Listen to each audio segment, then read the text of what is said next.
Manuere ndabvunza Manuere. Right guy masera sema mukasema nheru makadini salivonani nijani ndandobudigwe nemuya mucheni guys muya mucheni wangu wasvika niyapilana machera nabudzi zikomu muri sei guys muri sei Kayla B uri sei hako muningi na talenti kuri sei hanzi muri sei andikupedzi mukati ndikumuri sei mese aiwa ngatsangane zvakare pachilongwa chizivana nasi tichiona vana zvinoirema tichinzwawo betrayal kuti zviri kufamba sei munyaya mukufamba mukugarisana umu mune betrayal yakawanda wanda iri kuitika iyi zvikuru sei kumafriends handitika asi satapinda panyaya yemafriends iyi nokuti kune mumwe munhu achaya nenyaya yake kuma77 ikokoko ndatirega tigari tangotangayika nokuti iye paachauya tinenge takafita kuda matishu nyaya yake pachayana tinenge tichada matishu so kana kuti first hour handisi kuziva but right now guys regai tiudzane munoziva kuti corona is real handitika covid is real guys maski haipfekwiso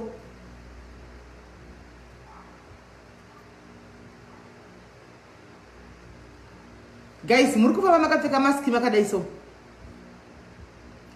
all is well flamboyant queen you are going to be okay my sister don't worry muri kufamba makapfeka maski so guys this is how most of you are putting on this mask munenge makadai I don't know kuti zvinoatsira here kuti uri kufema mweya wacho na maski wakaisa pamuromo but chinofema mweya handisi chikunzi airborne disease mepo iyi imhepo kaya unofema nemhino guys especially mumataundi umu guys corona yapedza vanhu takutya kuvhura mafoni kungovhura ifoni yako kudai so rest in peace ningadona ningadai ndaona very disturbing video nhasi yemwe mukadzi ashaika ari motikari ari pagedhe rehospital guys covid is real let's not take this thing for granted guys like 2021 taiti mwatachitra nyashaka but it seems as if it's worse musapfeke maski dzenyu makadai so makavhara muromo wadai kana uchipfeka maski yako unopfeka wakadai so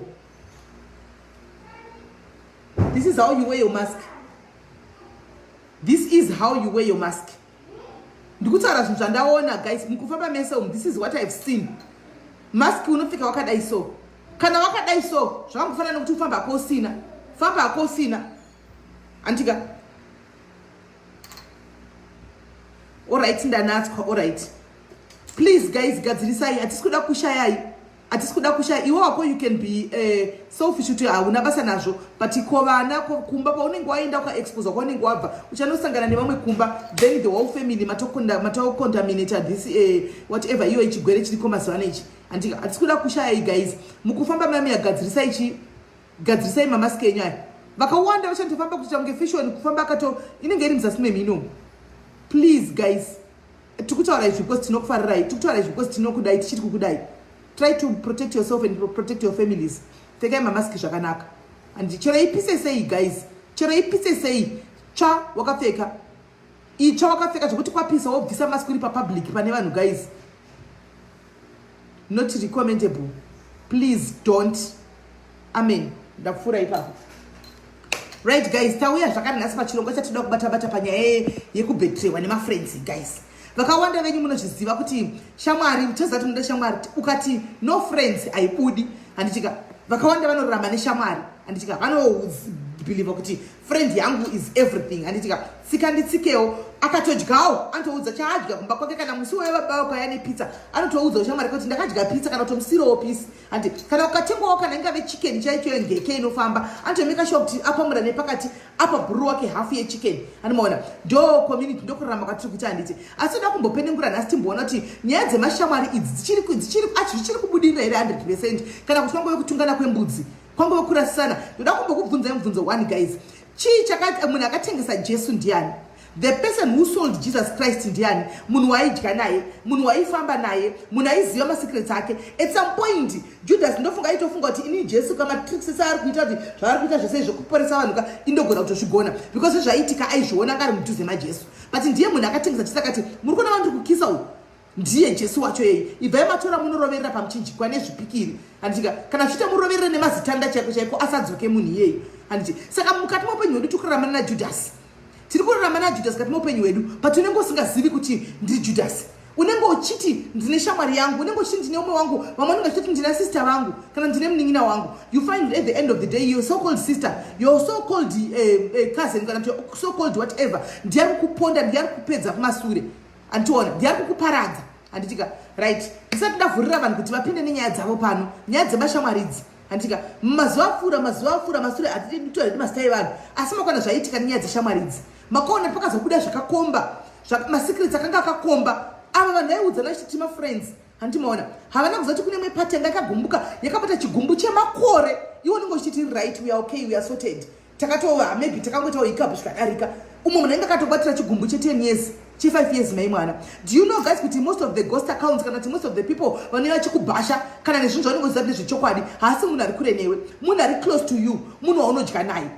Because munhu asiri close to me asingandizivi nini, he's got nothing to say. Handitika unless ari kunyora zvechokunyepa. Asi kana zvinhu zvechokwadi kana wakanyora pane yabuda munhu andifanira kuti kwai kune nyaya yakadai vamwe mai vechikuru so vari kubuda, munhu abudisa munhu ari mudhuze navo mai vavo, munhu abudisa munhu ari mudhuze navo vachiita zvavanga vachiita mbuya ivavo. Handiti maona haasi munhu anenge ari kure, munhu ari padhuze. Saka what how best can you handle nyaya dzemafriends idzi?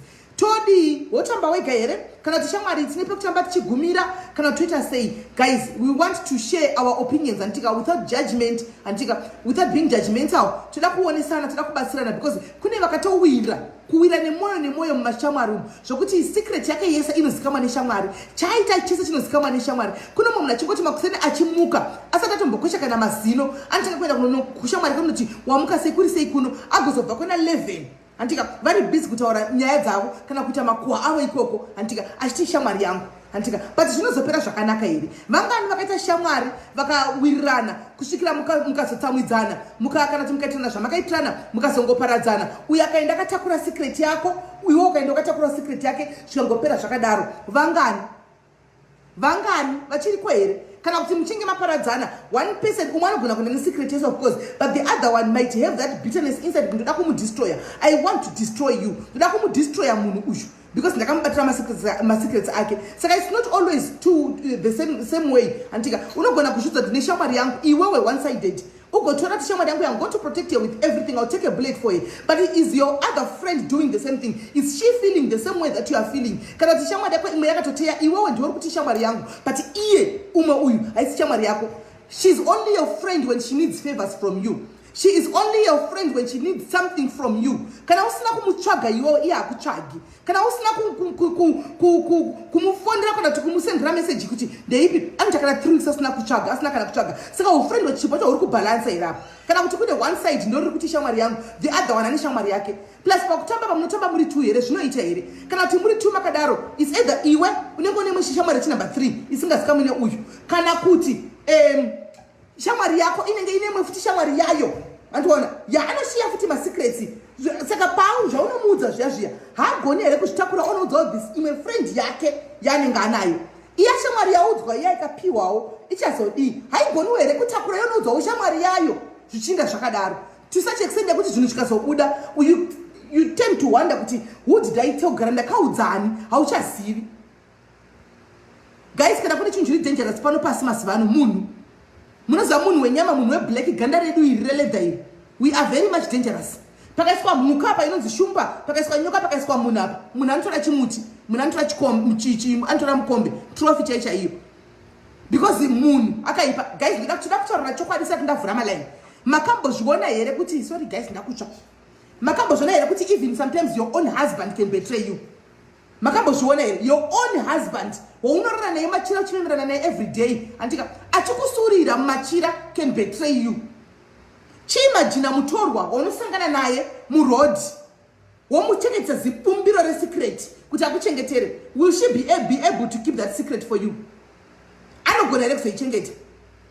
I've seen so many people saying kuti indotamba nemurume wangu. Are these husbands as well loyal? Panozobuda papa achinokuhurira neshamwari yako antika kana tachinda kunokuhurira na anybody else. Is that not betrayal? Is that not betrayal at its best? That's betrayal again. So if your own person wakaita mavows naye kuti in sickness and in death if that person can betray you, if that person can take you and throw you under the bus, if that person is capable of hurting you,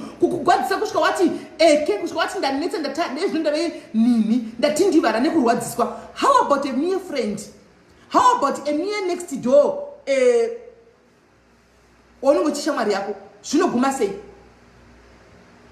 Mazanoka, rather carry your secret. Wega, family secret yako. Kana zakuneta, indano za chimuti. I always tell you guys, go pa muti, usike pa muti kana papa madziro. Kana kutora chigubu cha mvura ichi. Uti unonanda remegwa, iwe chigubu iwe, inda remegwa mumu, andichagoni chifuwa changu chazara, andichakwanisi kutakura. Toda kukuudza zviri mwoyo mangu nhasi. Until you want to feel better. Until you want to feel better. Tell chigubu ichi, achificha kunyeya ichi, achificha kubetray ichi. Taura chinhu chisina maziso, udza chinhu chisina maziso, chisina muromo, chisina fungwa. Unozati chi ndanetsekana indarwadziwa ndine secret yandinayo, andika ndakauraya, ndakabura, ndakabvisa mimba, ndakadai. Tell chigubu ichi until you want to feel better, and afterwards you feel better. Afterwards you feel better. Chigubu ichi ingopedza shungu dzako nekutaura nacho.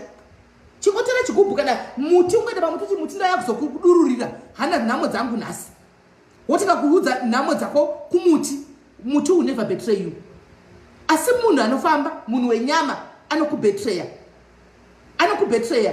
Vazhinji vanhukadzi makabetrayiwa nevarume makarivara musingafungiri, muchifunga kuti everything is okay, everything is fine. Unongorohwa nesurprise betrayal ba. Watove heart broken, hauchazivi kuti zviri kufamba sei chiri kuitika. Because munhu wenyama, munhu anofamba. Mwana wamai vako unozvarwa naye. How many of you pana vakabetrayiwa nevana vamai vavo? Mwana wamai vako chako unogona muwana kaurara newe unoti murume wako. Mwana wamai vako unogona kunzwa kuti ndiyari kufambisa makuhwa muraini rese about you. Mwana wamai vako, what about just a mere friend? Anokuita sei? Kana mwana wamai vako achigona kutsonda, mai vako nyakukutumbura, unogona kunzwa kuti nyaya yemufamily yemumba menyu vaenda kunoudzawo bhururu wawe panext door vachiti ndiri kusheya. Mai vako nyakukutumbura vanoenda kunoudza mukadzi wapanext door kuti asawira zviri kumba mwana zvakawaita mumbana wangu zvikadai zvakaenzana nemurume ndizvo zvindibatsira ndo kosha Mwari. Keep your secrets, guys. Learn to keep your secrets to yourselves. Mazamenya hamuna kungopiwa kuti aite decoration iwe kuti muite cleavage. You were given this breast for a reason, and to keep your secrets inside there, because no one is to trust these days. Or time for trusting anybody or somebody is gone. It's long gone. Right now, trust in yourself and trust in God. Period. Tell God and you will never go wrong. Kneel down and tell God your problems and you never go wrong. Munhu wenyama anonetsa. Munhu wenyama anotora dambudziko chairo. So guys, tati tigare tanyauchidzana ipapo. Kune vaya vane Cain naAbel exactly. Mukoma nemunin'ina. Vakakuurayirana pfuma. Kutengesana negweseri. Kuzoti wako gamuchirai naVenenzia. Kwai tiri mafriends. Handa kutomuudza yose. Unosvika pakuudza shamwari zvemubedroom mako. Kuudza shamwari zvemubhurugwa memurume wako. Kuti ini baba kwangu vakazondishandurudza vakadai ufunge zviri kumba kwangu. Shamwari yauri kuudza ika ina baba vane kadora. Kumba uri kumutaura zvinhu zvemubedroom. What do you think is going to be the next move yake? Akuda kuzvinzwawo.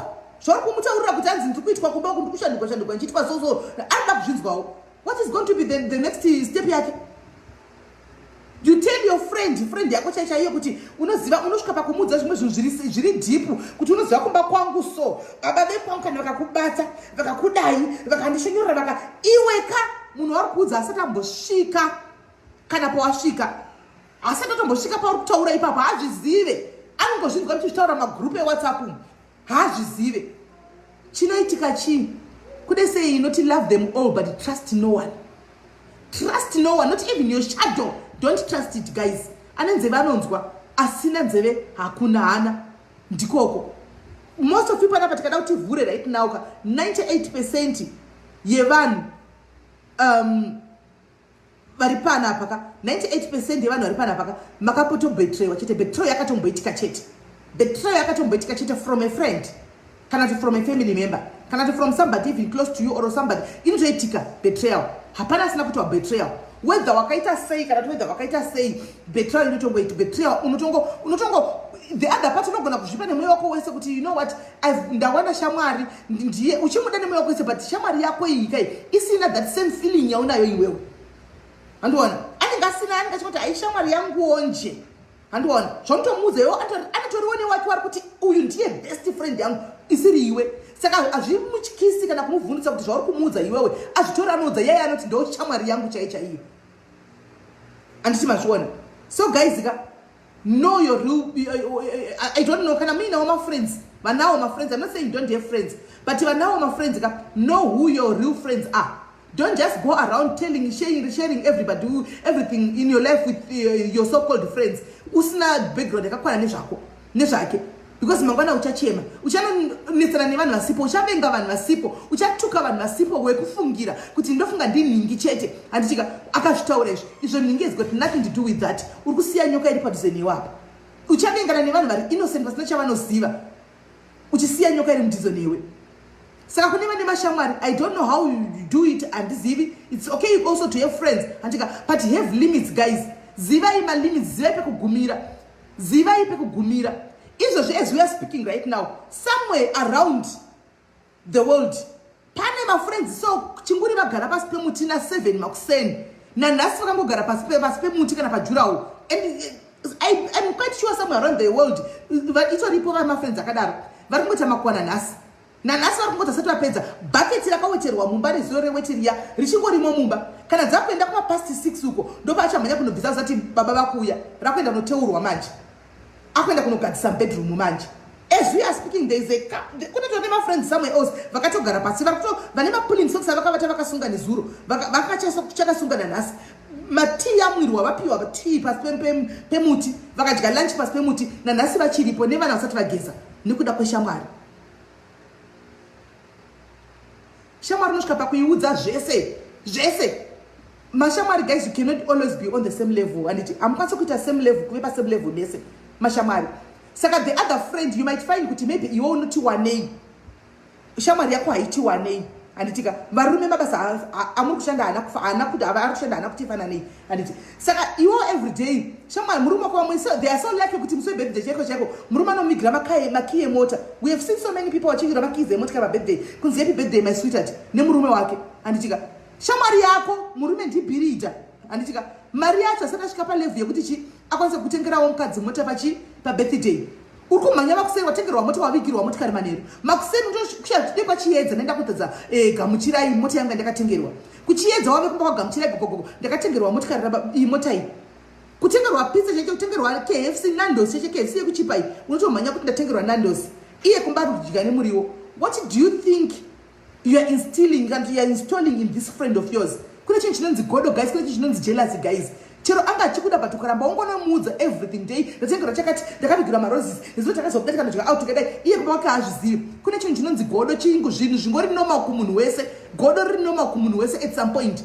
Kune chinhu chinonzi godo chinogona kusumuka ndosaka mtunzi ati kune mafriends anourayana anoisira umwe poison muchikafu shamwari yake kuti afe pasina ngonzo chinzi aramba wake murume akugara nababa vangu murume angarova shamwari yake because anenge achifunga zviri kuitirwa uyu kana akabva mupicture uyu neni chaitirwa izvozvo andimona anenge achidza kuti akabva uyu picture ndikapinda inini neni chaitirwa izvozvo not knowing kuti zvakasiyana. Unogona kunyengwa neshamwari nemurume shamwari yako anotengera mukadzi wake maLamborghini chaicho kana maRange Rover andika iwe ukasapiwa kana kobiri ukasapiwa kana carrot utengerwa carrot chaicho pamusika riya vari 50 cents ukasaritengerwa. So guys zvinhu zvamunotaura neshamwari dzenyu zivai pekutaura muchigumira kune vane shamwari zivai pekutaura muchigumira. Do not share nezvimwe zvinhu zviri deep. Unoudza munhu shamwari zvinhu zvemufamily menyu zvese zviri deep kuti unoziva kuti baba vangu vakamboenda kujeri vakauraya munhu kati baba vangu vari nemapurisa izvozvo so zvavakaita ufunge mai vangu vakamboura uri kuudza a friend yausingazivi family secret yemba menyu iri deep. Family secret yemba menyu iri deep. Unoziva izvi zvimba mangu zvikazadai izvozvi zviri kutodai so paunomuudza kuti warohwa anoita kusekerera kufara kana kuti murume ndawana message mune muforume vake mune message kana tanga murume wangu ndamubata ari kuhurara nhiki sani mafariro anenge achita nechemwoyo asi achikucomfort ndiwanoenda futi negweseri achinokutengesa futi nekunokuchera futi. Shamwari dzinoparira shamwari dzinourayisa shamwari ndine nyaya ndinayo nyaya yeshamwari. That's a real story yakaitika but I'm not gonna tell you today. Ndikuda kuzoudza vana pashow yevana yaindoti uyai nema 13 years and above. Oh, takazonzitengere pachi pa 10 years aniti pa 10 years and above ndopa ndakudza vana ava because these were teenage friends. zvakaitika kumanyaya iyi yakaitika kuma-teenage friends. So it's pointless kuti ndiudzemi madhara machembere munogona kushandisa pfungwa dzenyu fast nekuona zvakaipa, but you tend to ignore ma-symptoms nema-signals. Muchimaona kuti this one is not a good person. Vanhu vachikuudza kuti this one you tend to ignore. Saka iyi nyaya iyi kai ndichazoiudza show yevana pamuchauya nevana venyu paya makagara navo tichitaura nyaya yevana, tichiudza nyaya yevana isocial media nema-friends ichi. Anomaona ndo pandichataura nyaya ishi. Because vana vada kuti vambofamboona vofuti stereke tirambe tichingovarangaridza. Though I got a disturbing message muso takabva kuita message ya topic yevana panapo, the following day pane mwana akansindira murabaraba message wakadai. I think I have the message. Let me read it for you. Let me read that message for you. Message andakasenderwa nemwana. I think the parent is here. So if I'm going to read it, uchaziva kuti mwana ndewako. I'm not going to say mazita, but uchaziva kuti mwana ndewako. Ndoda kuti ndiverenge this message muone kuti Facebook yaita, social media yaita impact yakaita sei kuvana. Ndoda kuti muone. The child was even threatening kuti ndoda kuzviuraya because mai vamudza kuti, did you hear what Simendi was saying? I don't want you to use this phone again. Ever again. Kukuona uchinda kuuza phone kuenda kuma social media. I don't want it. Mwana wako yachindichemera kutaura ina mama ndikati your mother's decision is final. Andachalotaura mama wako. Kana mama wako ati no social media, that's it. Andichika chavataura ndo chinoro ana kumba kwavo, not inini. Legai nditsvage nyaya yemwana ndikuverengere. Check your friends guys. Check my friends enyaya. Inonoka kuvhura regai ivhure. Ndoda kuverengera message yakanyorwa nemwana iyi. Kunyasona kuti vana vapinda kupinda munoziva ndakati ndi zvakaoma. Ndakati mwana ngoda kuzviuraya just because mama wako akati bvisa Facebook inda unofa. Ivo vanosara chidya sadza. Ndozvandakamupindura ndikati na unofa vanosara chidya sadza ravo. Iwo wafako. Hapana chavanomboriza mai vako, vanongokuchemawo vokuvigawo. Inda hako unozviuraya kana wafunga kuzviuraya mwanangu. Nokutika kuti chi mai vako she wants the best for you, but you kana kuona kuti wakuda kuzviurayira nyaya yeFacebook then zvavo kwauri. Nda inonoka kuvhura kandi nda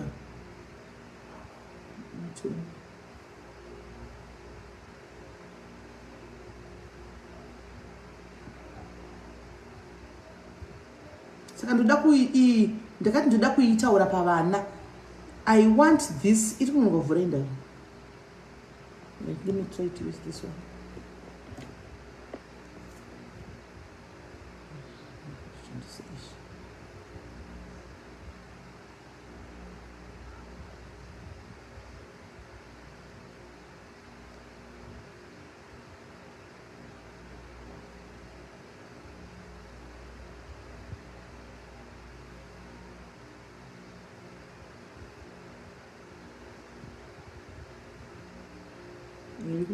Let me try to use this one.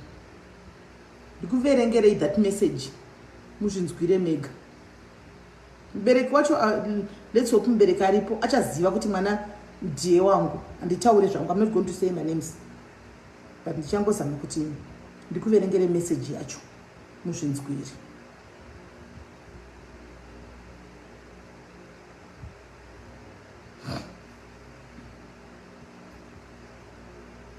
It's true, my friends, they will shred you to pieces. My friends, kukubvarura, kukusiya wave vulnerable. All right, we have Vura. Let's go to it too.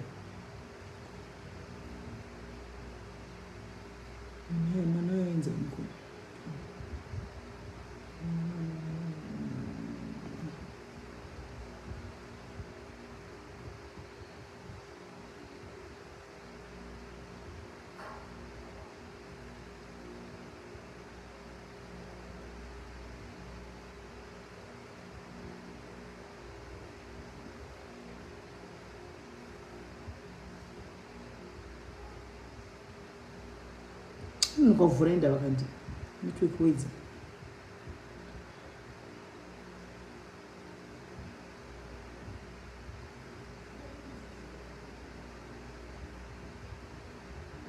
Mwana kundibhega kutaurai.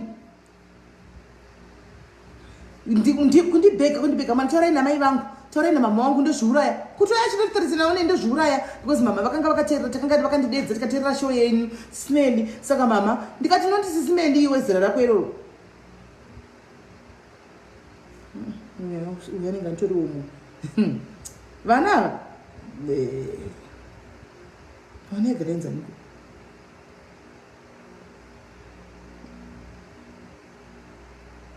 alright number 1 right akatondibvanyira kuti my mom is your biggest fan pamadiaries right handichaburitsi nhingirikiri hangu picture yemwana right this is the story that I'm going to read ndikaendivhare picture yake this is the story that I'm going to read right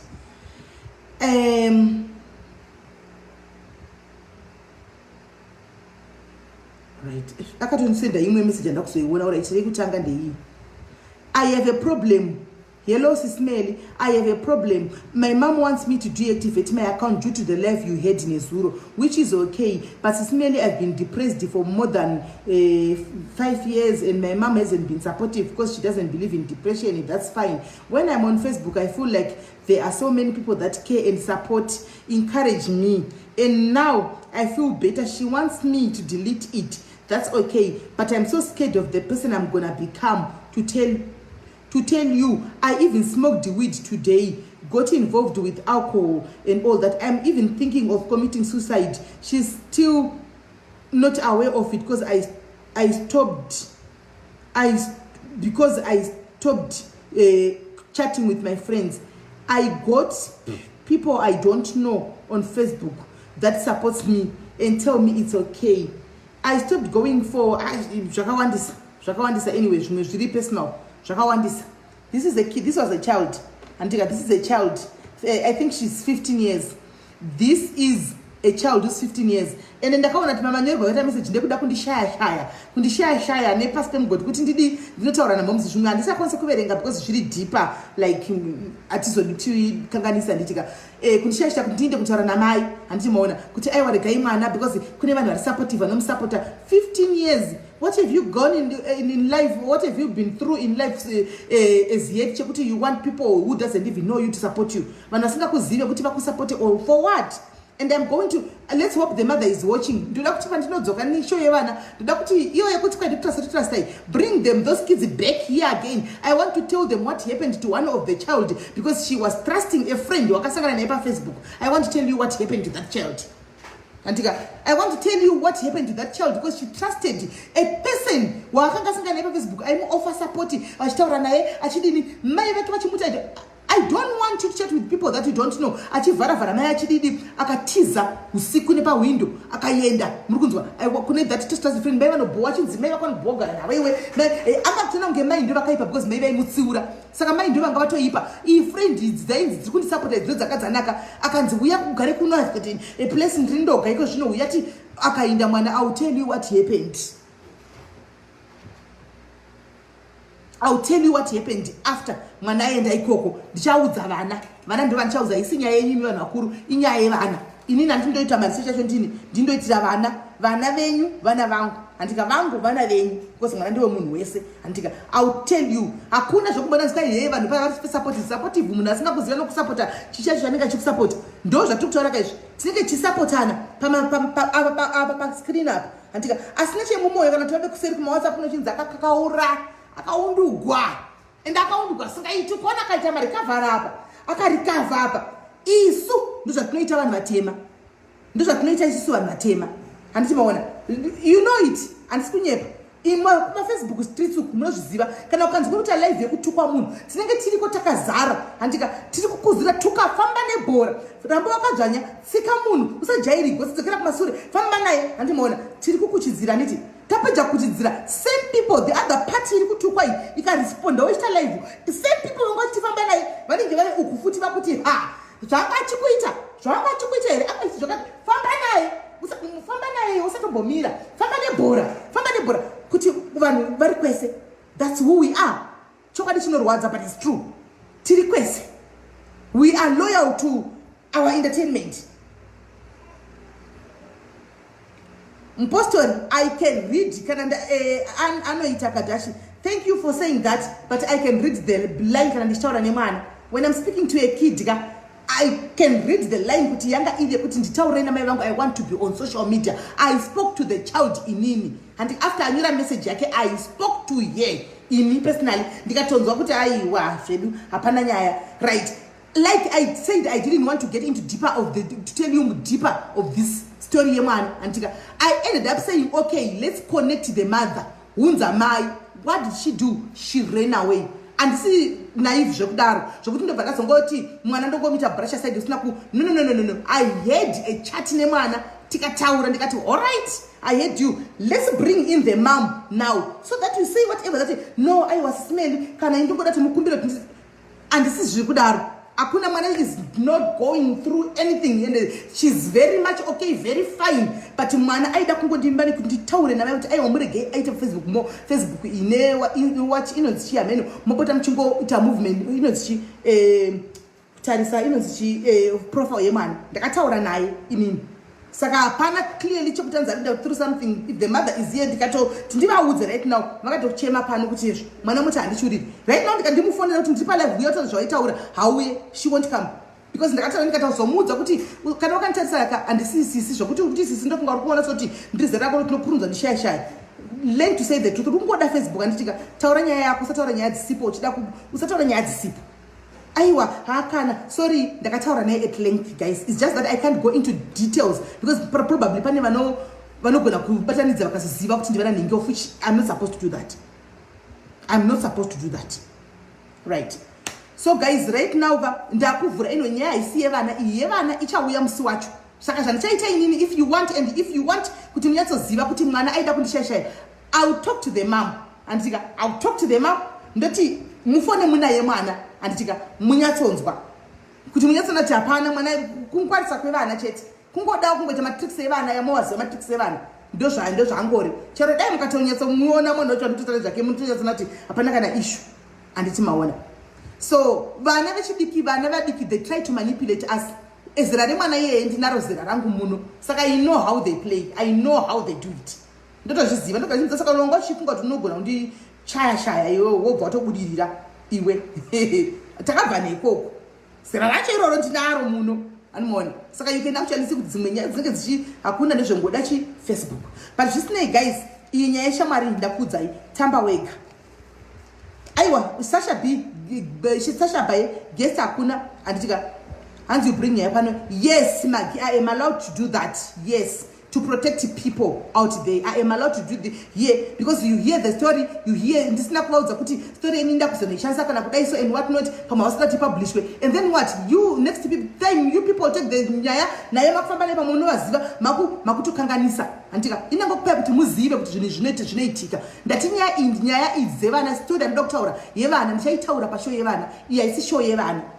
Isi show yevana isho yevanhu vakuru antika nyaya yedu pano isi ndeye ma-friends atinawo mukati moupenyu hwedu inhasi yevana ishi yati yatikutaura iyi taitaura musi unoti wandinoti nhasi uyai nevana noti vana nditauri navo vega ka nditaura navabereki vacho muripo kuitira mangwana handichimaona that next time ndakati vana ava vafone please itai kuti vana ava vafone vachibvunza mubvunzo vabereki vachivadavirawo vana ava ngavasununguke kwatiri. These kids they must be free kwatiri, vabvunze vasununguke vataure tikwanise kuwirirana navo zvakanaka tiseka navo tichivakuta kuti vave even akasangana nedambudziko kungave kumbanza kuti rega ndiende kuna Simeni ndakambotaura navo handimona, rega ndiende kuna Messi ndakambotaura naye, rega ndimhanye kuenda kuna Mems handika because musuya vakambondibatsira moms panaviri pashow yevana.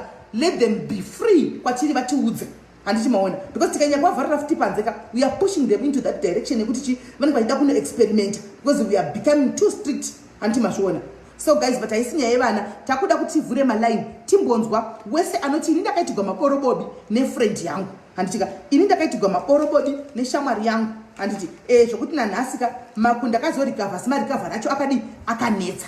Saka it's just a random talk guys. Atina guest, I'm just guest ari kuyana 8 antika ana 7 dzokuno kuAfrica anti iye ari kuAmerica kwaari saka amanoti kwavo dzedziri nguvai antichimaona. Saka ndakuisa number anditika you want to share iyi ndogona hangu kuitaura because yaita public pane imwe yaita public iyo ndatoiwawo nhasi mira ndipo tanga ndapina number iyo yaita public saka ndinogona kungoitaura nokuti kana changoipa public chinenge chongotaurika uko unenge wagoti kuti chasingadi kutaura nyaya dzavanhu dzakabandika kunotsvakana nenyaya dzavanhu ndichitaura aiwa izvi handikwanisa asi kuti zvinenge zvaisawa papublic aiwa izvi tinongo zvianalyza wezvo andimaona right.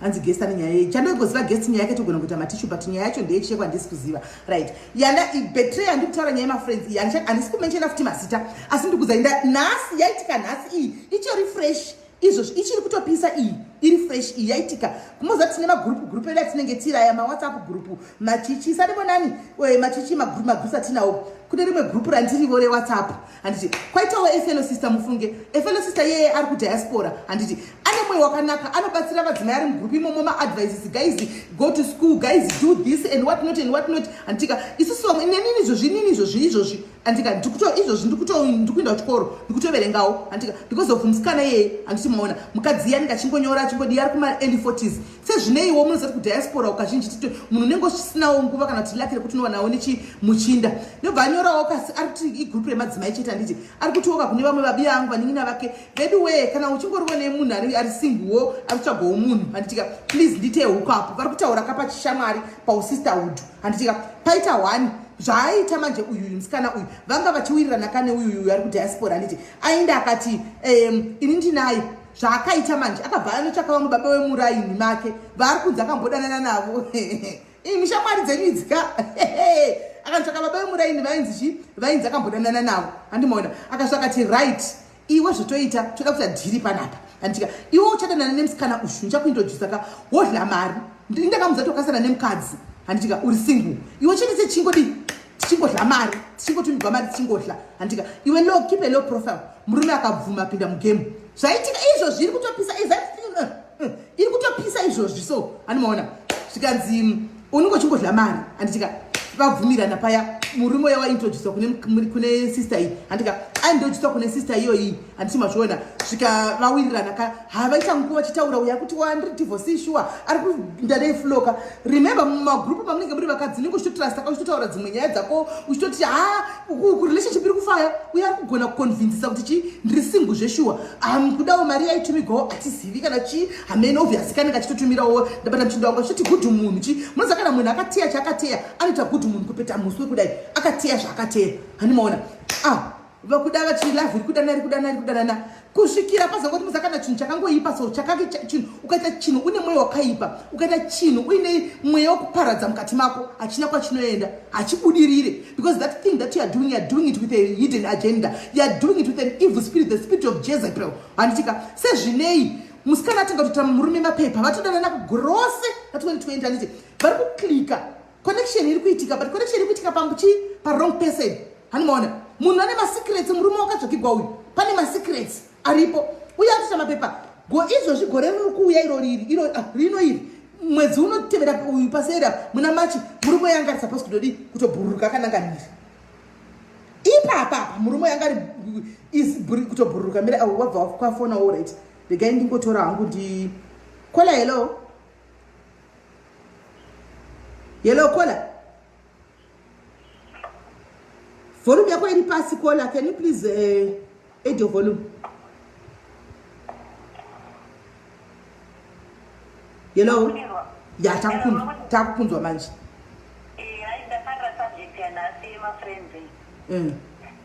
Ndakatobvizwa umfuno pane dzimwe shamwari dzeazve ungu yakazobe kungu wasambetamutsamari dzekuishmuta mamezi but hapana kana chinombobuda kuti areni ndakatomboitawo mafriends then ndatoatrasta nezveise pese pandakatozoona mwacho akatozongondicreatirawo ghost account kutumidzira murume wangu pamwe panzvimbo pandakandii pandakandiri pandasingafanira kunge ndiri ndatinoti vanhu vari dangerous saka ini mazuva ano vangu ndototya vanhu asi inini ofuti ndototyisawo because ini ndakazombotrust kuoneramwo ndakaremerwa I'm liking it. You are saying the truth. Utara chokwadi. Inini ndotya vanhu because ndikauza vanhu padhuze pangu ndakazoona kuti munhu ari capable yekuti rushira shanje munhu ari capable of doing anything. Inini ofuti asikauzvijustify kuti ndiri perfect and stuff like that. Pane vamwe vakatomboone 1 or 2. Ndakazoona kuti ini ngatirei ndinozotraya kubatsira kana munhu auya ane nyaya yake kauda kuzotochengeta but pane pandakatomboremerwa handikunyima ndakatoremerwa saka ndinongototrust nobody mupanamo asi life yacho kuti yekurarama usingatrustiwo vanhu it's not a good life makaona because pane zvinhu unenge utongosheo kana ungoita a good time nevanhu but if you don't trust the people when they're not really faking, Mabona. And finally, fake up, so it means most of the times now I prefer being alone. My sister, sometimes I think it's better to be alone than to be around toxic people, because you can never open their hearts and see what's inside their heart. And we can pretend. Ndogoda kukupretendera pano kuita a loving friend yekuti unenge uchiti ndakabata shamari yangu pano, but zvandiri kuplana zvandiri kuronga kuseri you never know. Antoona. So inini, if I tell you kuti paupenya ndakaguma kuita chinonzi shamari ka, ndinofunga pano ndogona kudedzera kana mukati chededza kana mwana kana andiwe pano mabvunza kuti chinguri magara ipapo. I've been with you for quite a long time, I think 4 years ago. Makamboona here munhu anogogo kuchigogodza ndotsvaga mai pano muzera asana mbowaona handisati kana one day ndogara pana ipapa ndopata chitotukana totamba topedza ipapa zvokuti ndatoenda mukanditi ndina addiction nefoni ka ndokudza kuti icho chondo chigwere ndibatsvagire jekiseni racho vaccine yacho kwete zvokuti kwai friend twai ndikusunga chichambona bhuru wangu aiwa ndinaenda I'm doing so well and okay handina problem.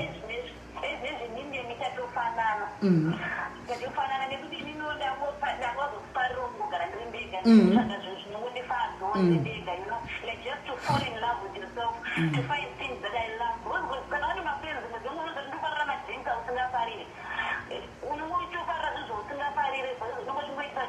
My friends. With yourself, you get to know yourself better. When you know how to, like, after Jango, because you know what you're doing, and you never. And I go down to remain in contact. But I go to the world of because I'm not saying that the million is not challenging. But if I did it so much challenging, the food in the mail, and I see you good, I want you to ship over and do it. And in a couple of days, I don't know what to do. Somebody I'm the man that I'm going to go down.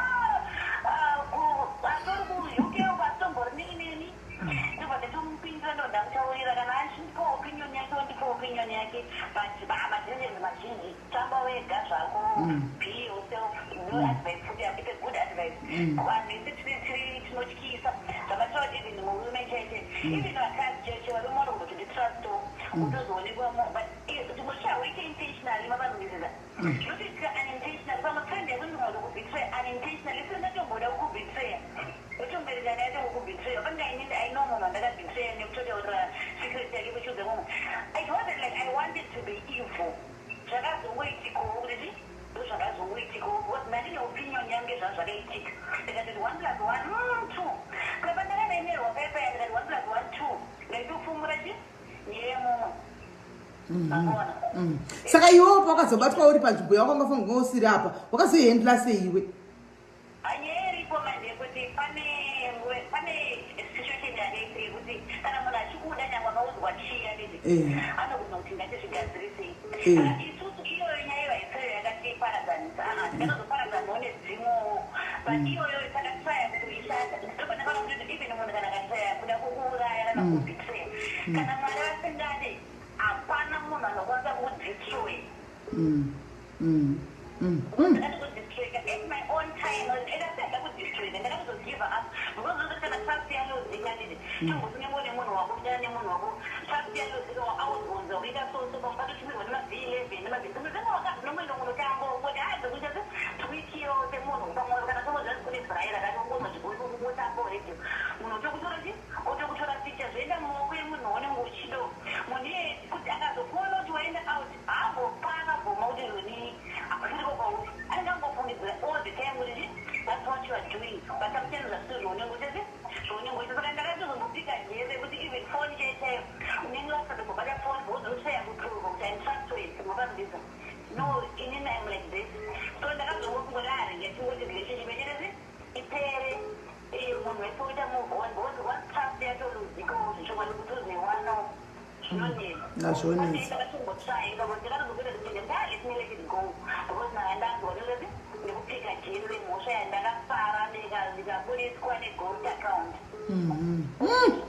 Ndofunga maita zvinogara zvakadaro zvokomba neghosti imi zvanga zvatoita.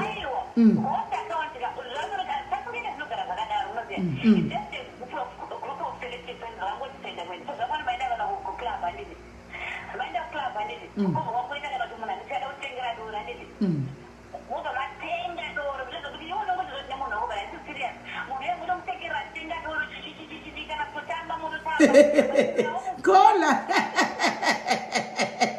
Ndiknokuya. Enderamberi.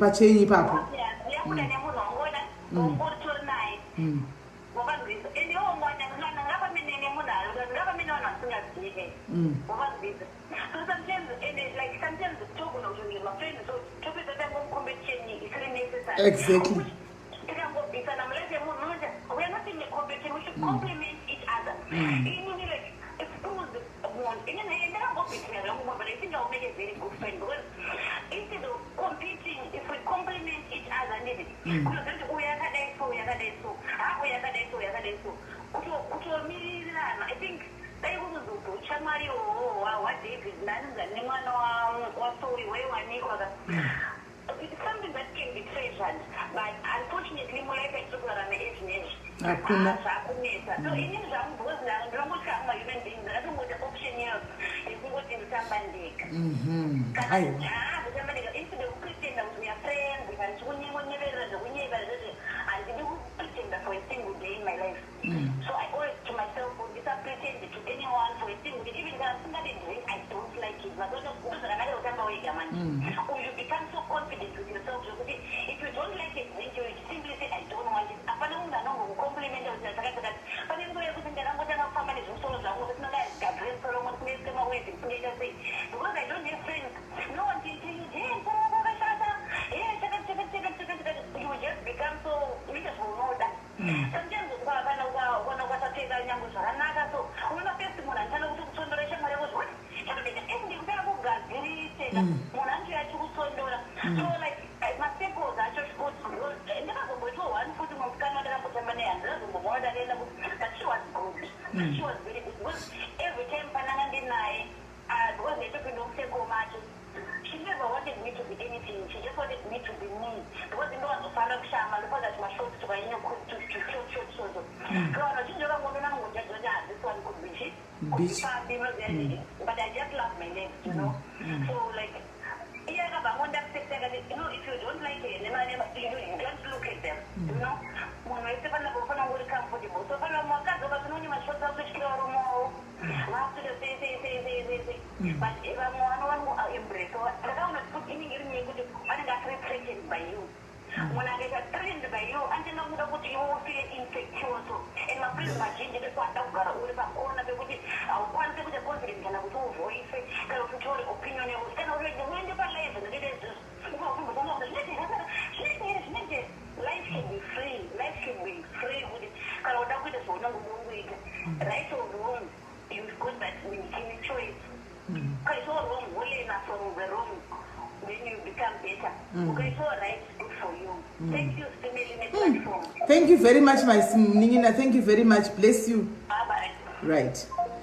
Mamunzo akamwana uyu hanzi ndaimboivewo ndakazorevegwa pandakanga ndaenda panzvimbo pandakanga ndichinga kunge ndiri ndikarevegwa ndikazombokitikwa ghost ndikataurirwa zvinhu zvakawanda zvikadidi handimaona mashamwari asi I'm not saying kuti don't have friends because kuna vamwe vanelakire kuitawo magood friends ekuti chero vakaparadzana vanoparadzana mune zvakanaka handika vanongoignwa umwe nesecret yeumwe umwe nesecret yeumwe but how do you rate now to see kuti this friend is a loyal friend unozviona sei because as far as I know mafriend anokuchengetera mav11 kune mafriends unenge uchizvifirira chako uri friend chako hanzi ndibhuru wangu ini uye take to be my sister CV11 anga kamachengeta akamirira one day raunotsvedza konzi ndakumaburitsa maV11 handimaona saka is that not blackmail is that not betrayal I don't know kuti panohendlika sei saka ndisanda pasati pawafona umwe munhu nyaya yangu ndachitaura kuti kutopisa izvi so right nyaya kwabva kwatofona umwe munhu saka ndichakwanisa kupedza nyaya iya naida kuti muzive ndavaona mucomment section vanhu vacho ndavaona mucomment section vanhu vacho ivomu ndavaona mucomment section. Kola hello. Hello sis Mary. Muri sei kola? Ingani. Kuri sei? Inini kwandiri friend zvakafanana nekuti muroyi. Ndozva zvinoreva kwandiri. All right. Nekuti ndive single nhasi uno it's because of a friend. Ishamwari. Zvamamboreva zvazvokuti paushamwari hamufe makaenzana kuti mese mungawane kana kuti mese munoshaya. Wanafanira kunge achiwana, wanafanira kunge achishaya.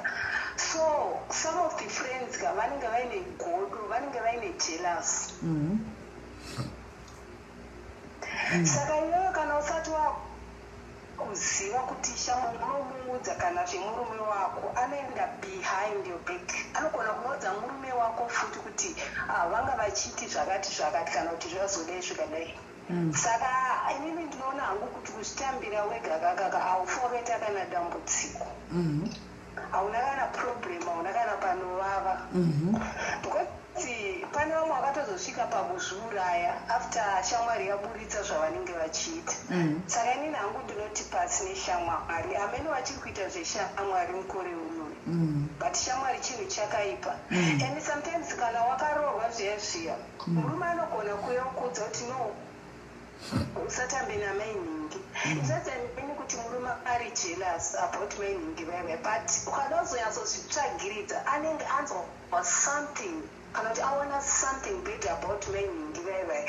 Yotoita umbimbidoga munorambidza shamwari yangu chichi, no, pane zvaanenge aona. Saka kana usina maproblems muupenyu hwako kaka, tamba wega. Kana uine vana vako, tamba nevana vako. I think that is my point. Okay. Thank you very much, Kola. Thank you, Erigatimbonzgova. Right. Saka ndakuda kuti zandiza vekupedzisa nyaya iya kusati kwafona umwe. Right. Saka izvozvi iri kutopisa izvozvo nyaya iyoyi. Izvozvi iri kutopisa izvozvi right now. Iri kutopisa. Right. Zvadini paya. Vari kudla begi, vari kuda kudla begi kare musikana anti kare mukadzi. Mukona mukadzi she's so nice mufunge. Very very nice. Hana basa nezvakawanda hana basa nevanhu anotokanda maideas achitodi like you know anongotodawo companionship chete handimona right. Zvadaro paya musikana yakavadaro dhiri rakazokanganisika pakuti izvo murume wangu asakuzokuda ndege mwedzi unouya basa iri muna machi achidibhuruka kuinda handitika angafunga kutoende papa zvinoitawo zvinogadzikwa nemweya wakaipa. Kana une dhimoni rako ringaita uchiita chinhu, if you do something out of spite or out of jealousy kana out of hatred, it doesn't go anywhere. There's God up there who exposes zvinhu zvakaipa right. Ndobva aita sei paya sezvinewo hamunoti foni yakasvika sei mumaoko memukadzi ndokuona marisitsi emaraiti migwa murumewo nemaconversation. Mukadziwo murume uya murume akati handamukadzi ndakafigwa uya hanimaona kana takati takaramba naire amheno ndokufonera ndokubva abata mukadzi uya zvikanzi newo udana nemurume wangu apa chiona izita ranga rakachinjwa imi vanhu mune utsinye imi kuchinjisa zita zvikanzi udana ninginingi uya akati handimuzivi ningi wamukutaura zvikanzi uri kudanana naye unogoramba sei zvikanzi aiwa ndisi kudana nemunhu wamukutaura ndifunga meta mistaken case of mistaken identity handisiri ini mastasiyana kapa murume uyu kumba mai anoziva ane rimwe zita uyu musikana uyu wokunyengegwa paitwa dhiri apa ari kuzivawo rimwe zita handimaona akati iwe ini handisiri inini mai vakati ndiwe kwakuchiburisa chipurufu svika usiri wene wakanyora apa iwe uye ndopakariwene ndakati ina zita rake harisira ndoziva indozvachinzi ninginingi hanimona izvo makundudzawo izvi ina handizivi kuti sita irero zvikanzi murume wangu takatochata tikadai kwakudurunura zvese kwakudza ushu uye mukadzi atobvunza uya kuti tinani zvizivi zvamutotauraka excuse kwandi ndakatoudza kuti takasangana through a friend ndiye akandintrodusa chiti vanhu vakadi vakasiyana zvamutotaura tanzani mukadzi muchi zvamutonza zvinhu mutondishamisa zvikanzi friend yacho ndiani mukadzi uya musikana anobva ati friend ndinhinginingi mukadzi anobva aseka wewe murume uya zvikanzi iyeyo anozoera kuti vakatombodana nemunhu iyeye kudhara asi ndakangoti zvinhu zvakudhara usadarogwa ndangoiginowa handika anotonyepa gore rapera munguva yakati aita uri pano nichiita pati yangu chichi and everything muri kuona. So friend iyi yaienda kune mukadzi wemurume uyu yonoyopretenda nice kuita bhurubhuru yobva futi enda kune friend iyi yekusocial media iyi yonoita bhurubhuru bva yatora murume weshamwari yayo ndobva varonga dziri zvikadzinyenga chimoko ichati nditsvakirewo muchinda handika tirove bhegi handi muri kuzviona murume akaita dance along handi maona. Saka inyaya yekutoti izvozvi right now izvozvi itori pamuromo yavanhu izvozvi kuzi yakati kasuru nyaya iyi handi maona. Saka shamwari ndio shamwari kaidzi handi mazviona uya wazosiya akati ndasingazivi mufunge ndakanga ndareregwa akutokumbira keregerero kumukadzi semunhu anga asingazivi kuti zvakanga zvafamba sei angoregwa nhema, but she's left now to pick up the pieces handika. Uya bhururu yanzi vakumisa paconference ko kuti vamubvunze kuti ko iwewe zvakafamba sei chicha akutodonha zvakatova block vose vakasara vachitaurana nemhepo iye atodonha zvakatobloka zvake ko muchamudii hapana. Mabururu friends, the friends that we have today mashamara tinawo muzuva ranhasi handiti maona. But anyway shamwari dzakanaka futi but handizivi kuti munogona kuzodziendela sei. Varipo here vanoda kushare their experiences nemafriends anoti ini ndakaitigwa chi ndikiri mabiribobi neshamwari andika inini ndakatodzidzawo from mafriends kuti mafriends ndandikwanisa kumaita because ndakaitigwa chakati chakati namba iripo ndakapina handitika can you please call utaura ako kasununguka nyaya yako we don't need to see your face tingonzwawo let others learn from your experience. Indakambokudzai guys asi ndakambokudzai ini ndakambokudzai iyi nyaya iyi ndakambokudzai kana mukaise kangamwa ndimakaikangamwa but ndakambotaura ndikati ini ndakamboita shamwari yangu yandaita nayo yechizulu kana ndichikuza nyaya yeshamwari yangu yechizulu kuti ndakakudzai ndakazounzwa chii neimwe shamwari ndopandakaona kuti ava ndakapota nenda kujere ndichiitira munhu iye zvinoita varume. Hello kola hello kola hello payeni kuvari kukatwa sei maiwe guys ndokumbura kuti kana pachifona umwe munhu ka timbodispecta umwe munhu ari kufona anditi hello kola hello ndiri raiti muri sei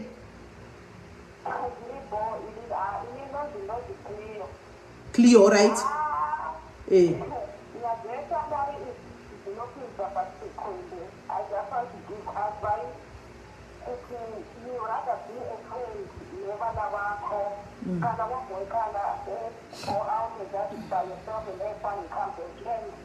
I'll tell you what people think they take advantage of your kindness. They're not there and not to go to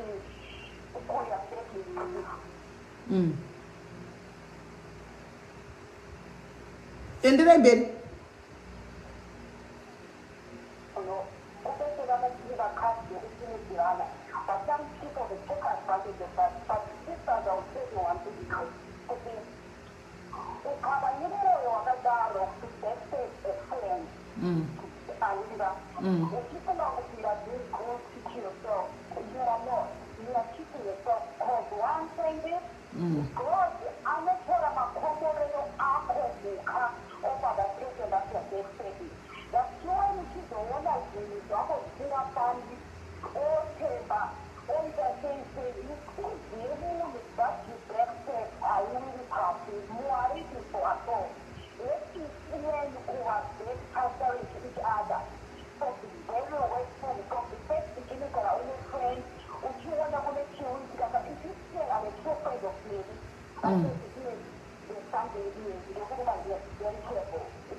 Thank you, my sister. Bless you. Thank you very much. You, my friends, right? Pana ngari kufona panza. I want so to share right. Ndabati ndokufonera izvozvo. Let me try and call it back. Tinzwe. Nyadzi my friends it's. Hello, sister. Hello, Maspera say. Maspera. Taskwera ndandakapina number pasasi iri kufonwa nevanhu saka vazongofona history but it's fine. You can go ahead. Sorry. Ndachifunga kuti ndii ndakaseva. Sorry. No, it's fine. Ndinotaura nenyaya yemafriends. Ndine ndakauya last time mukoni ndichitaura nyaya yekutorerwa murume nebest friend.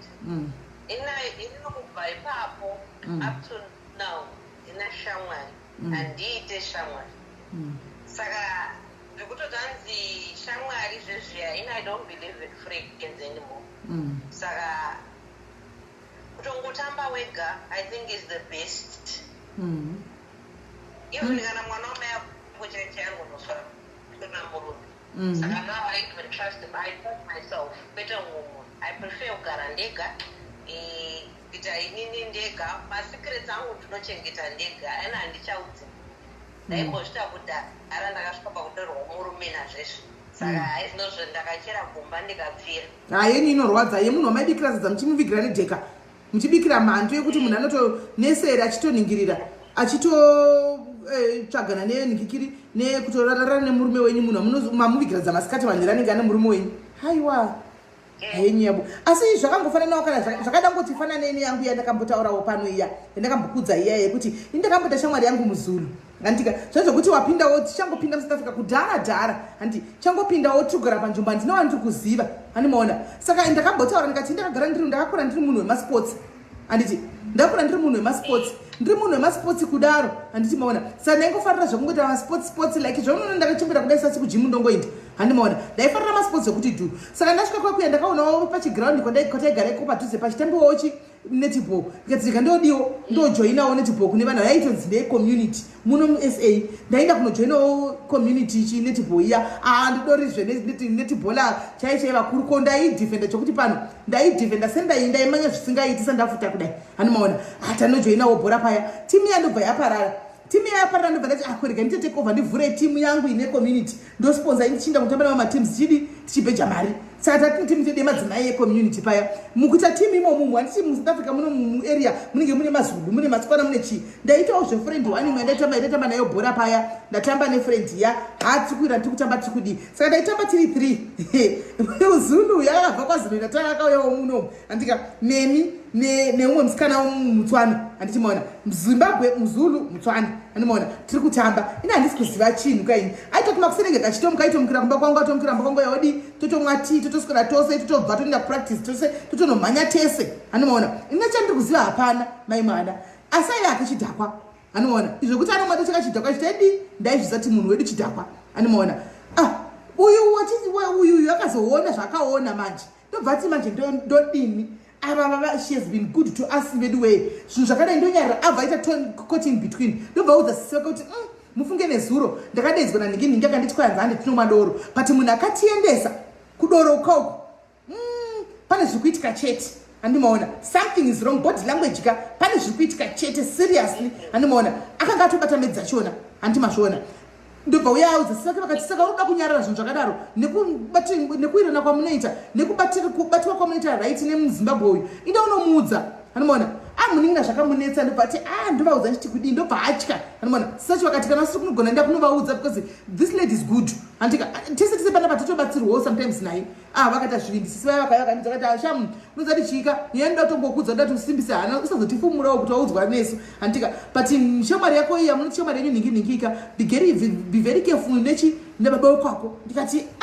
sei hana kuzombovanzi akabva ati nyaya yosetserendentu ndobva aiserendura handimaona ndikati zvakaitika kupi zvikanzi muso Friday nguva yakati ndagora rakati saka uyo aritadza kuti akuudzei muri kunzwa ndakaita munhikwi munoziva kuti akudikitira kana satombodya kana akauya pana kana kudii munoziva kuti ndakangomira kuti vekwangu vasvike ndibvunze kana kuti hakuna chinobuda because munhu apana kuti abude pachena azvininipiseka munhu anenge achingokurambira zvinhu zvinenge zvichingori pachena ndakaenda kunotora bhuruu wangu uya akanga abudisa nyaya ndikati hande nyaya inopera pachena nhasi but ananga kuna bhuruu uya uya muri kuwa apa ndakaenda ndakatsamwa ndakaisa banga rangu kumasure uku muchiti nhasi kunodoku akapusanisa kujere naini ndikati ndakaenda kujere nebanga rangu ndakaviga pasaidi apa mai mwana chitika kushamwari yangu swainga nda zvinhu zvakadaro shamwari yangu munofa kuti saka kusekerana kwese kwaunenge vachita ndiri boku vari kutozivana kundisa stupid ndakaenda ndakakwira BP imi munongonzwa zvinosvika pepe yakudai so akatoziva kuti munoziva kuti matauriro emunhu fesi checheyo uri mumba akaramba kuvhura dhoo muri kuwa ndakazotorerwa kuputsa mawindo kuti buda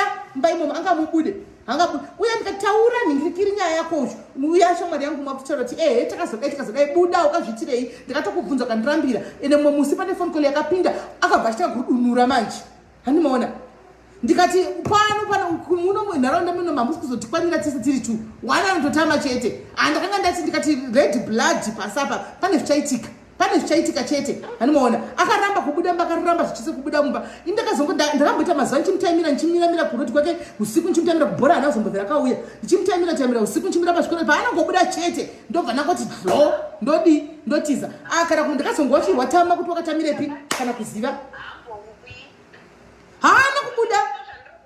hapo uyisisimeli inini inini kuzoti nditambe nawo yenge rimwe yekuti ndakambobvunzwa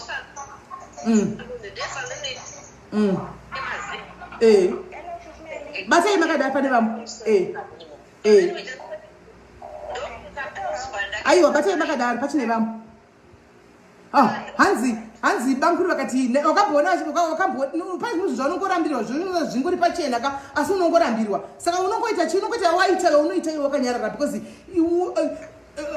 vanhu bridesmaid ini zvakaoma ndakuudza ikati betrayal unoiwana kumurume wako wani inga ndazvitaura pano wani hasi makuwa gaisi kuudza ichokwadi hasi tombori makuwa ena asi kuita makuwa ekuti chi makuwa ichokwadi handichika makuwa ishuwa because ivo vari museru vanenge vachizviwanisi kumboita makuwa ini ani maona asi kuti chokwadi kuona tivakadza tichingora vachingozvitaura zvinenge zvakatibata zvinenge zvakatirwadza handiti maona but at some point we need to speak about it, we need to say it because there's no way andozoenda tikanzi hey varaba inini zvangu ndakafimbika handi ndakuda kutaura nezvenyu hakuna tingatingoita ife deal handiti tongozvita fe deal zvinhu zvachiona because zvinonetsa murume cheche inotokubetreya wakatokubetreya weti west wakato zvobowa mani guys mimi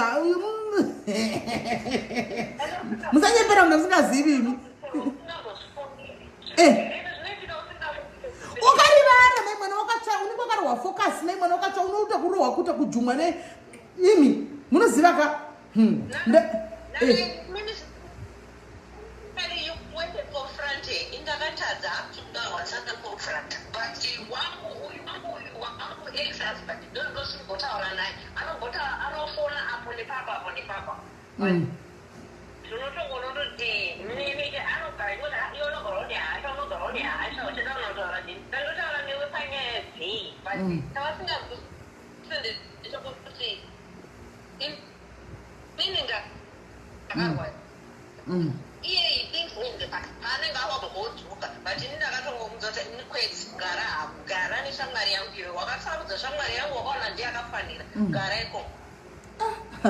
zvakaoma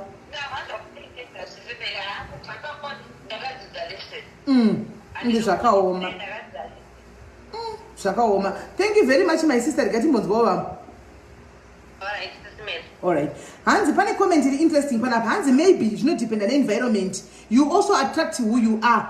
Educated career woman don't have time yekutarisa munhu nekuita jealousy. You be too busy with your life and discussing ways to make money next holiday.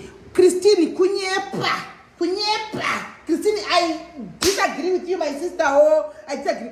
How many manesa unozochinzwa yavakumura namabhurugwa pahospital havasi macareer woman kuchinzwa vanga vachigwira doctor kana kuti vanga vachigwira makuwa my friends. How many doctors vakadzi vanozochinzi izvozvi vakaisirana poison pamabasa apa vanhu vangani pamabasa vanozochinzi vakaisirana poison pamabasa nenyaya yehubhuru yekuti vanoitana godo kumabasa ikoko kwenyu kumacareer kumahigh career ikoko kune godo reko ritoriko. Andimona kune godo reko ritoriko kumabasa kwenyu ikoko rekuti people can destroy one another musekoli imomo mubasa imomo mumafriends enye mumaholiday matrip amunoenda vanhu vangani vakanzi vakaisirwa poison kudrink vachimwa vesinzi akaisirwa. Pane nyaya ye last week up andika yakanzi munhu akaisirwa poison mupai dzavakapiwa kubasa kubva kumba kwavo kuharare kwanzi kumarokesheni kusvika kuharare hospital kugomo anga atofa munhu. You don't attract who you are. Sometimes you are a very nice person, a very good person, but you attract you can't control that. That's for sure, because the next person you say you want to talk about me. Talk about me. I know that I will love people, but I will love them from a distance. Because in dating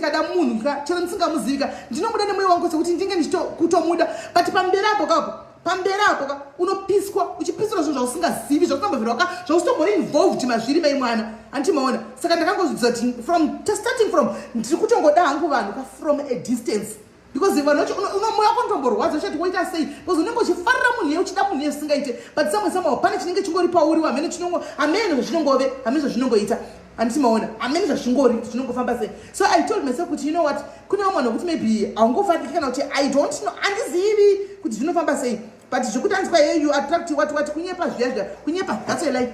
Hello kola muri sei kola Mushe. Okay, so the main long around now, the Shamari. All right. And just what it was clear. Ini ndikukunzwa yini singaziva vamwe vari kucomment section. Okay, all right. Eh.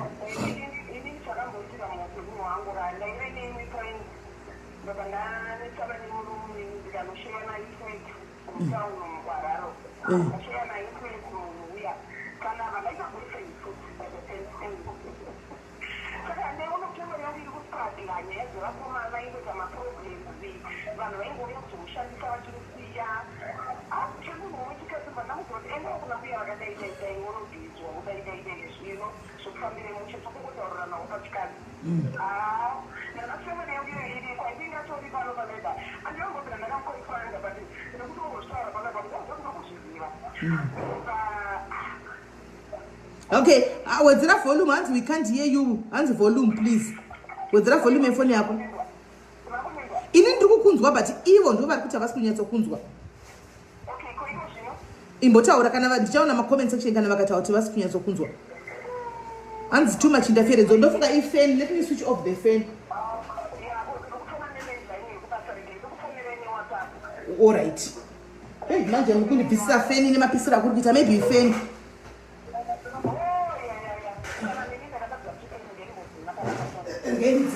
I think ifan kuita noise. Saka paninge ichidhaka. Right, mako muntu kwaenda bvisa fan. Imbota I think it's okay now.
Sakafusha mufiri wako kwakashanda kaiwe.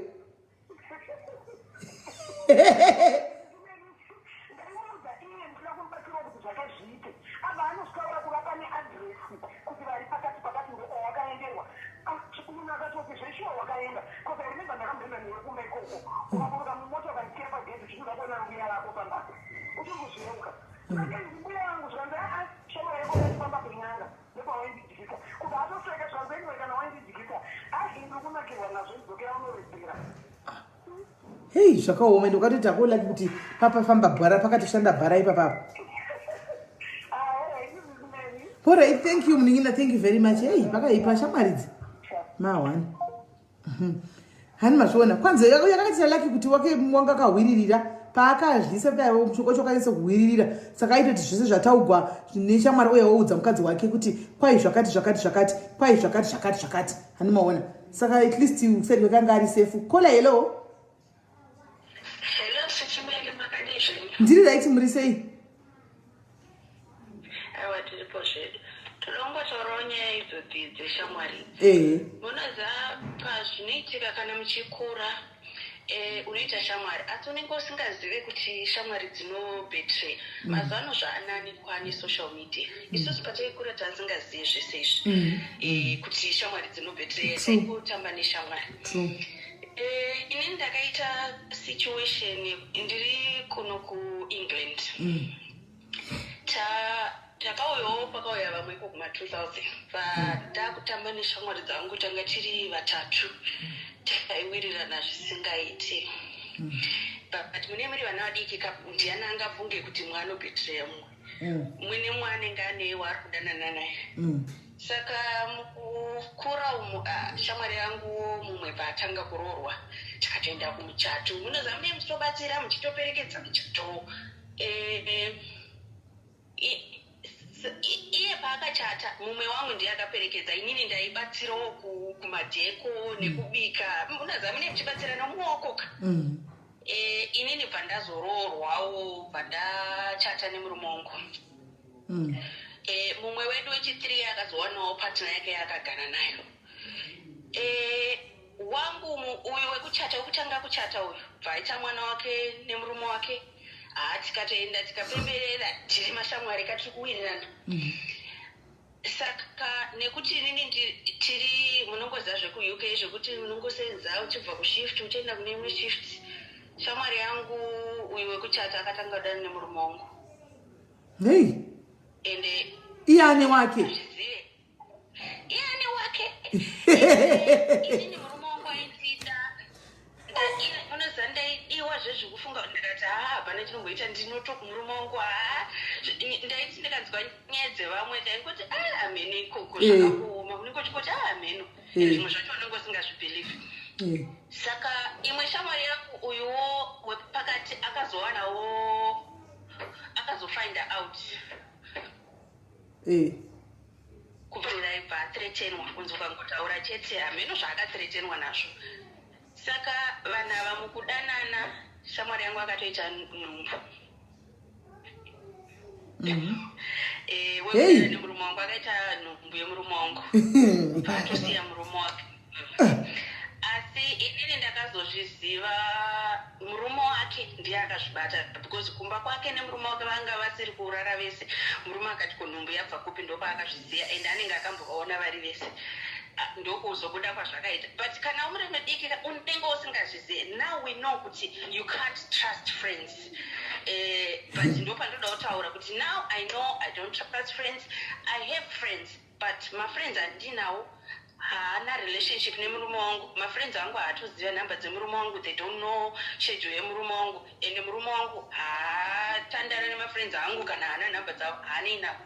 My friends now the ones I have are separate from my relationship because sometimes you need friends. Let's say muri kuenda kuchikoro kumwe chete vana vari kuenda kuchikoro chimwe chete pamwe pane vana vanenge vachitamba vese so you become friends. So you need to know what you say to these colleagues or friends. So inini ndoda kutaura kuti ndo zvakaitikawo kwandiri kuti yes ndane mafriends ekuti I keep at arm's length not very close.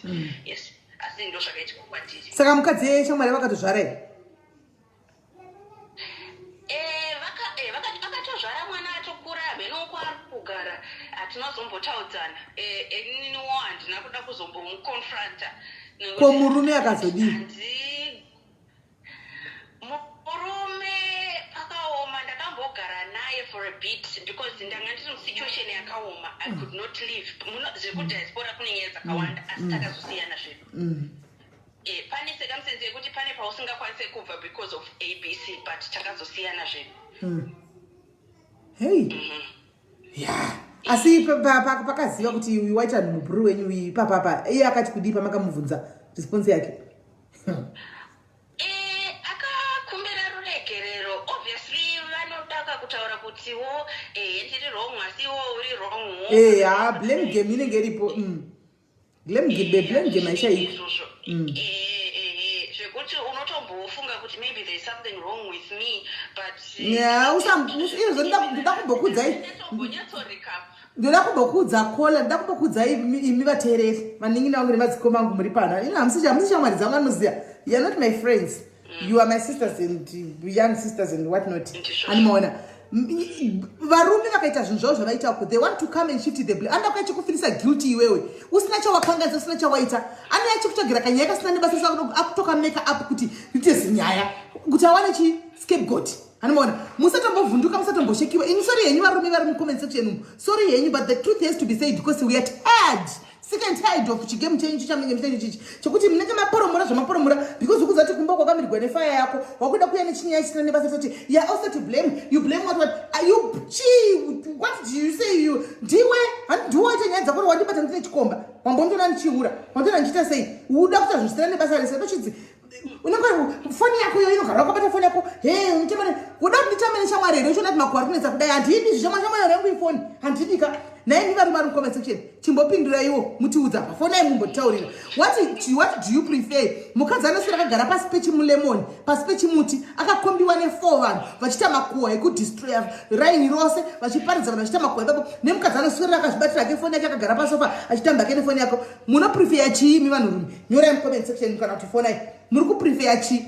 Munotsvaga munobva nenyaya dzinhu dzamunenge maya nadzo. Hei wakazodai ndaona message mufoni mako ndiani uyu pane munhu akazofona usiku zvikazo kutsvaga nyaya dzisipo because vaita nyaya dzenyu. Kana waita nyaya yako mira nenyaya yako, vunzwa nenyaya yako, pindura mubvunzo, sakana nemubvunzo. Usada kuzvambara pamusoro pemubvunzo uchitaura zvimwe zvinhu zvekuti unenge uchida kutsvaga nyaya dzisipo kuda kublame mukadzi kuti mukadzi afile guilty. Makambozona kuti 98% yenguva most of the times you ladies munopesera makuapologize for something that you did not know, something that you didn't do. Munopesera makuapologize for the sake of peace. Munototi scot free ndaenda scot free. Sorry yenyu varume but kutsika mukadzi nenyu and is the truth.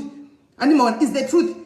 Munopesera makumbiro regerero to right sorry urume ndokanyaya kakaitika 2000 kasinakana nebasa rese kakudziswa mustera because aita nyaya yake kaita nyaya yake antiona odzisa mustaira nyaya iyi konzi nyaya yakadai so wakupesera to right sorry andiona wakukumbirisa regero. Stop that behavior madzimai kukumbirisa regero pasina kutadza. Kana sikadutsera newe ndikoko simple handichika kana akuda kuzotera newe kana abva pasilent mode no problem muchataura kungoramba chingoti sorry tikandimhosva yedu vanhu kasi takambotadzei isusu takambotadzei kunzima kuramba chimokumbira regero chingonzwa ikumbira regero pano kusina kanganisa. Aiwa tari muna 2021 atidaro varume ngatitry kubalansa zvinhu izvi. Handika une mhosva yako sangana nemhosva yako. Ini ndine mhosva yangu ndauyaona yeka ndosangana nemhosva yangu. Kana ndiri wrong zvechokwadi handiomeri nekuti aiwa I'm sorry I will apologize. And then varume should learn to say sorry kuvakadzi venyavo. You should learn to say sorry. You get away scot free mahara. Handika sorry dzenyu muromo kishama meromo yenyu kubudisa sorry zvinotonetsa kuti udze mukadzi kuti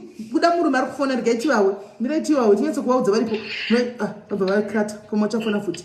Ramona so dzidzaiwa kuti sorrywo kune vamwe venyu haikona kungoti mimi ndinoda ngonzi sorry every day. Aiwa guys as much as we kana mchida iye amogara muchema twakanzi respect yamunochema nepa respect should be two ways. Respect should be two ways. Munateerera ipapo you don't demand respect kuti ndikudemand iwe usingani respect handichika azvishandisa izvozvo. It doesn't work like that. Respect it two ways. So musangana pakati kudai so ndo inonzi respect. Andi muri kunzwa saka tati tiudzane ipapo tiudzane chokwadi ipapo enderai mberi call. Saka kana nene ndakanga ndakutongo apologize nezvimwe zvandisina kuita asi nekuti ndandisingakwanise kubva sisimeli handidi kunyepa munoziva masituation ekudiaspora munhu ane masituation akasiyana saka ndakaita zano because ndandagara hangu toda kuendawo kuchikoro kuti ndizvibatsire ende kunoku zvako vanokupai magranti malone saka ndakaenda kuchikoro 3 years zvanga zvakaoma ende manjewo mukudaro ndakapandaita nhumbu because apa tandisina mwana aingonetsawo asi hazvina zvokuipa mwana is a blessing ndiri munhu akaroorwa saka ndaenda kuchikoro ndikapedza it was handidi kukunyifunwakuzeunike chakabikwa saka kangoona kuti handingaite nharo nekuti ndinoda kuenda kuchikoro pandapedza pandaona basa rangu ndapedza pandazongoti ngatisiyaneyo ende izvo zvava zvakunetsa saka ndiyo nyaya yangu ndo jeni yangu it was hard and it just was bad but now I'm a different person. I know where I am and what I want. Thank you very much Kola. Ndokuseka nguma comments nasi ndiri kuvengwa nevanhurume but chandovadira rume kuti ndinotaura chokwadi musandotsikawo vakadzi mugadheni mune makungondifarira saka tokorova both sides kwese zvingobalansa. Thank you very much Kola. Regai timbonzwa vamwe. Alright, take care. Alright, bye. Hello Kola. Hello Sismeni. Muri sei? Mushe ndikunyatsonzwika here? Muri kunzwika. Alright, ini yangu nyaya ihombe aisi hayo yekutorerwa mubomi. But ndichatira sisei zvangu mazita. Alright. Nyaya yangu inini ndanga ndine friend yangu kubva 2008. Friend iyi anga mukuru kwandiri so ndaitomona sesivakuru zvokutoti mamwe mafamily members angu vaitokuti vanenge kajealous because we were always together nemunhu iyeye tichifamba tese kwese kwatiri tichifamba tese ndaimunzwisisa zvekuti because munhu anga akamborwara zvekuti akaita skin disease saka vamwe vanhu vaitozviona nemunhu waigara naye kwaigara naye kuno anenge anenge kakumuitira utsinye kakusema saka ini ndakamutambira sezvari because she was very nice kutaura chokwadi pakazokanganisika pakakanganisika aidzivisa kubika zvakanaka inini ndiri married saka zvakazoitika manje 2017 ndine ambuya vemurume wangu vanoshanda basa kwavo kwaidiwa munhu anovareplacea ivo vachienda kumusha kodidi saka iye ndakabva ndatoti mubatsire shamwari yangu uyu ane mwana akarumusha anodawo kuwano kana mari mumwedzi uyo mari inotomubatsira ndiri kukumbira kuti murongo wenyu amubvume zvikanzi alright vakamutora vakaenda naye kubasa kwavo vakatoshanda mwedzi wese kubasa kwacheko kana uchida kugarapo akatoshanda mwedzi wese murungu wacho anogarira ndakanaka tete ngambuya vaya vazodzoka manje ndakaona munhu asi kudzoka mwedzi uya waita sei wapfuura vandatomufonera munhu ndikati naisisiko hamuchadzoka here ko murudzi wechi webasa zvadzoka zvikanzi murungu ari kunditi ndichishanda ndamanje munoshanda sei muri vaviri zvimezenge ndakakufurirai kuti ate kutora basa remunhu zvikanzi aiwa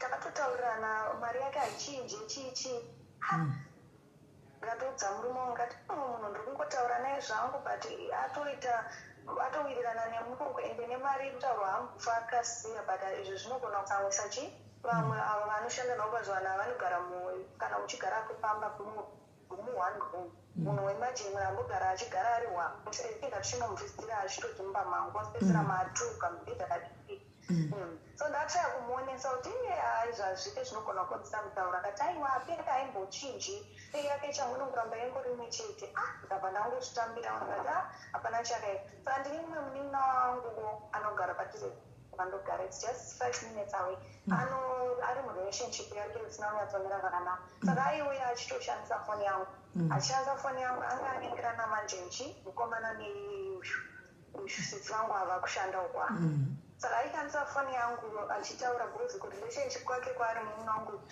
foni yake inobatwa ichipipiti saka aishandisa foni yangu through sisi vangu vaive kubasa vokonekta nemunhu wavo vachitaura vachipipiti zvakangoitika just for a short period of time vazvatopera zvatatokangana nezvazvo saka uyo akushanda kuya handina kana problem zvangu kana ndaitomuona paawira ipapo achitouya kumba paawira ipapo kuti kubasa zvakanaka mumwe musi ndakatongovarairwa zvangu ndakatotanga ndaona mastatus ehama amadzimimo pane zvimwe zvotonoona kuti zvinhu zvinenge zvandinokarirwa inizvi asi ndakangoti tingava chii nevari kumushana wakuzimbabwe vakunyora ndobva iye azomfonera munini akafonera munini kuti wasitatane ukama hwekoti ndikatoenda kumba inini ndaitoenda kumba kwavo unoona vabereki vake iye akatoenda aitoenda kwedu achitozi taakatozivana saka ndinge ndipakatonifonera amini foni yake yabatwa yadiyayekwa saka so confused zvichii chikuitika yayekwa yadii saka amene mameseji aoneka ari kubva kufoni kwako iwe vachienda kufoni kwake iye hamuna chiure chamamuchi so inini ndakatoshamisika because I don't know anything kuti chi nyaya yacho iri kumbobvako zvinhu zvakaitika zvishwa nguva dikidiki uyu munhu uyu wamunini wangu andaibatsira ndaitomubatsira nchimuti adaiwabuda murelationship aite vechityacho haina kutomira mushi haiiti ati yakachena yakunzi mameseji ayocho ndeyangu handiti mazvona ndobva ndaona ndakatosendwa meseji manhero acho ndatokuma ndasendwa meseji zvikanzi iwewewo uri kudaro hama yedu chichichi ndikatoti mune nyaya yanzonzisa dai mauya mese neakudai mauya tagara pasi taita mandibatidza kuti apa wakadai apa aizoita problem randine nyaya ndinobvuma ndobva ndatoudza mai uchitowatsana nyaya yakadai mai vangu vakatozanzi iwewe yakuno ndataina handingauiko kwemimi ndiune nyaya wozvini ndakakanda ndirilowa chichacho zvekuti uyo wacho timufonera ndaiti ndamufonera yainzwa kuti chi foni iri palaud ndikurekoti kana kuti ndaitonzwa kumaungira ndomubvunza kuti uri kuisire foni palaud udzaka vanhu chokwadi kuti chichaiti achingotsenga mukanwa achingotsenga mukanwa inini hangu munhu ndinomuziva zvangu ari una yaro kuti ari wiki zvokuti akatonzi ati anongoita saka ndatoriona kwaenda nyaya yacho ndatomboita saka panyaya yanga yemameseji ezvikomba zvenyu exactly yakutaurwa mameseji ayatorwa aiswa mafamily group chichinzi urero rakatorwa nehanzvadzi yedu urero rakatorwa nehama yedu iro handiti ndakunyorwa mastatus ndakanyorwa mastatus I went through a lot nenyaya iyoyo bamuni ndo vakazoshandiswa kusvitsa nyaya kune murume wangu and murume wangu akaitoi basa abva atobva kubasa state atori murotwe yakumba kuzosovha nyaya dzechiuredzi exactly vaana kutokuvara mota ndo yakangoita raitofu zvazvo akaiponawo nekutoretswa nyaya yacho ikatomurume wangu was very very upset haana kana kutongozvinzwisisa kana ndichimuti nyaya yacho yange isingatobude sisinala ndikunyepereka ingoto zvazviri pachena kutonzi aiwa ndeyako zviri kubva mufoni mako handiti saka izvi zvaipinda sei mufoni mako iwe zvinhu zvechikomba chihure chauyu kufoni kwako zvaisvika sei iwe munini wangu uyu anogara mucape town anogara asi hamba zvimwe zvavikazi anogara nemumwe wemurume wamunhu aiwa ndaitosingasapoti relationship yake saka foni yake inobatwa nemurume uyu anogara achivhuravhura foni aishandisa foni yangu aishandisa foni yangu izvozvo handombozvirambikanana nhasi chokwadi chakatozobuda hacho pamberi aitouya oshandisa foni yangu oenda achishandisa vaya through uyu bhozi munhu kwewe paishandisa foni yako wanga musingadhilitiwe here paipedza anga singadhiliti here mashandisa ake paishandisa foni yako apa aidhilita zvaienda kufoni kwako uyo ndiye anga ane connection nemunhu wacho anga akamunina wangu mazvinzwisisa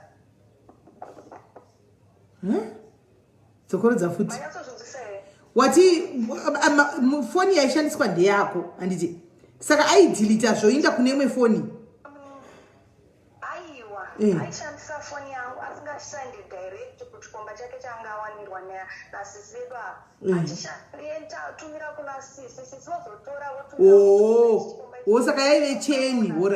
Alright. Paive necheni pakaitapo mameseji aito sometimes mamwe acho ndindaitotaipa nenyaya yekuti aiti foni yako inonetsa yainekamobizi wakadii kainetsa kutaipa ndindaikaziva kuti taipa wenyora zvakati sometimes amwe anenge achitoripo utonditi iwe itie zvakati ita zvakati ndichitoita zveshuwa ipapo handinangawafuti mbanya iyoyo yekubatsira munhu kuita zvinhu zvakadaro but nyaya yakazitena yaya ndakunzi mameseji aya ndeake. Saka uya aizotumira kumurume womunhu mameseji ndiye akazolikisa mameseji aya aiita zvokulikisa. Aiita sei? Aiita zvokutora nenhamba yako kuti zviri kubva kutadza zvichibva mufoni mako. akati hanzi zvinhu zvakaitika kudhara saka hanzi ndakumbirwa foni yangu ndobva mameseji aita backup kubasa kwavo ikoko kwavava kushanda uko. Alright. Saka aita backup, akaita backup nenhamba yako iyi. Mameseji anenge achibva kufoni kwangu kakuchati yake iyi zvinouya kazvese ipapo zvese zvine nhamba yako. Okay. Alright. Mameseji ndo akabva atenderera mbonese nditori almost 10 years marriage and I've never faced my challenges akadaro but it was a big story. Saka iye manje kuti ndichitaura naye kuti ndimuudze ndainzwa kuti ari kubasa apa ndiende koko hazviite kunditaura naye ndaitonzwa kuti foni iri paloud-speaker nditonyazvisaka ndava ndaregedza manje ndikataura naye murume wangu paakazouya manje ndopaakundiudza mameseji acho andotomboda kwawo nakuti they are not mine handitozivi kuti zvimene zvirikufamba sei ndeapi acho zvakamira.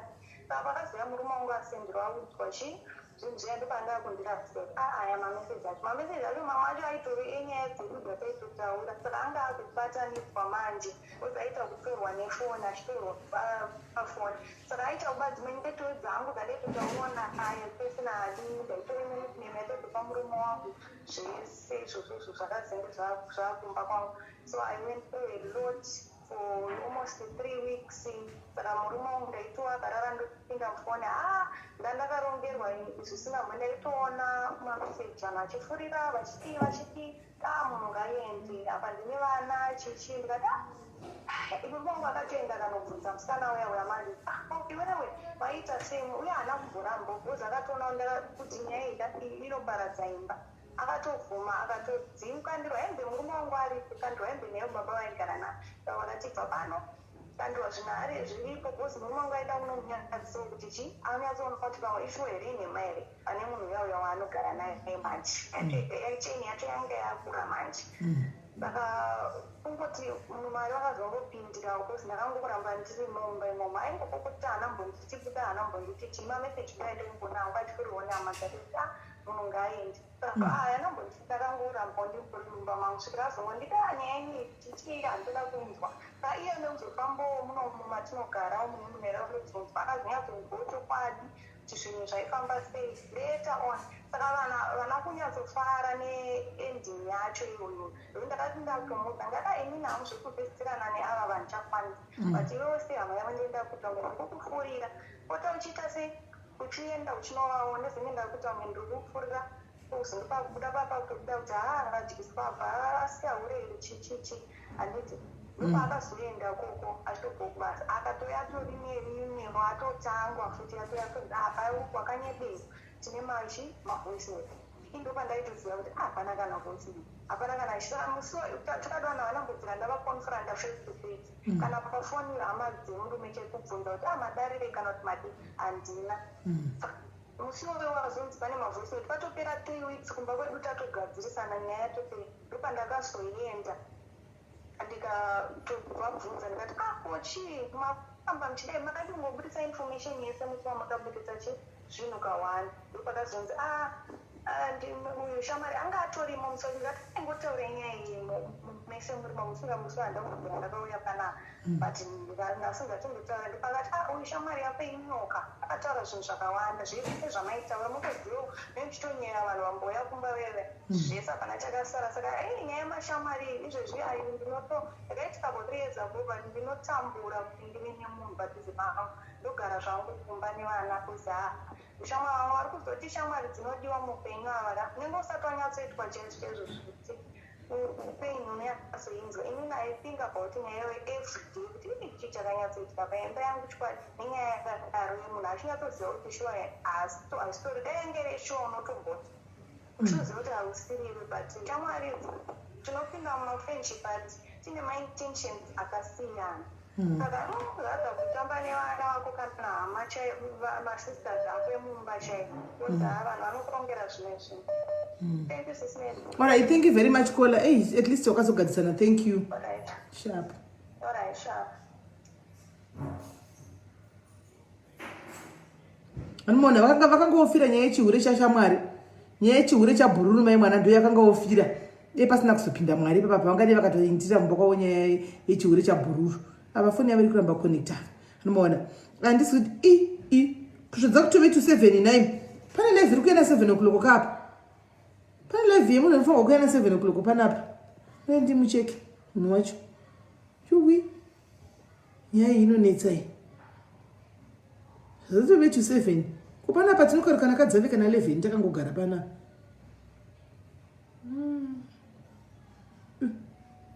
Asanda mubatango. Right, guys, pane here mumwe kupedzisira kuti tingataura kana tobva taclose because pane munhu ada kuzoyana 7 dzidza kutochaya dzati 7 6:30.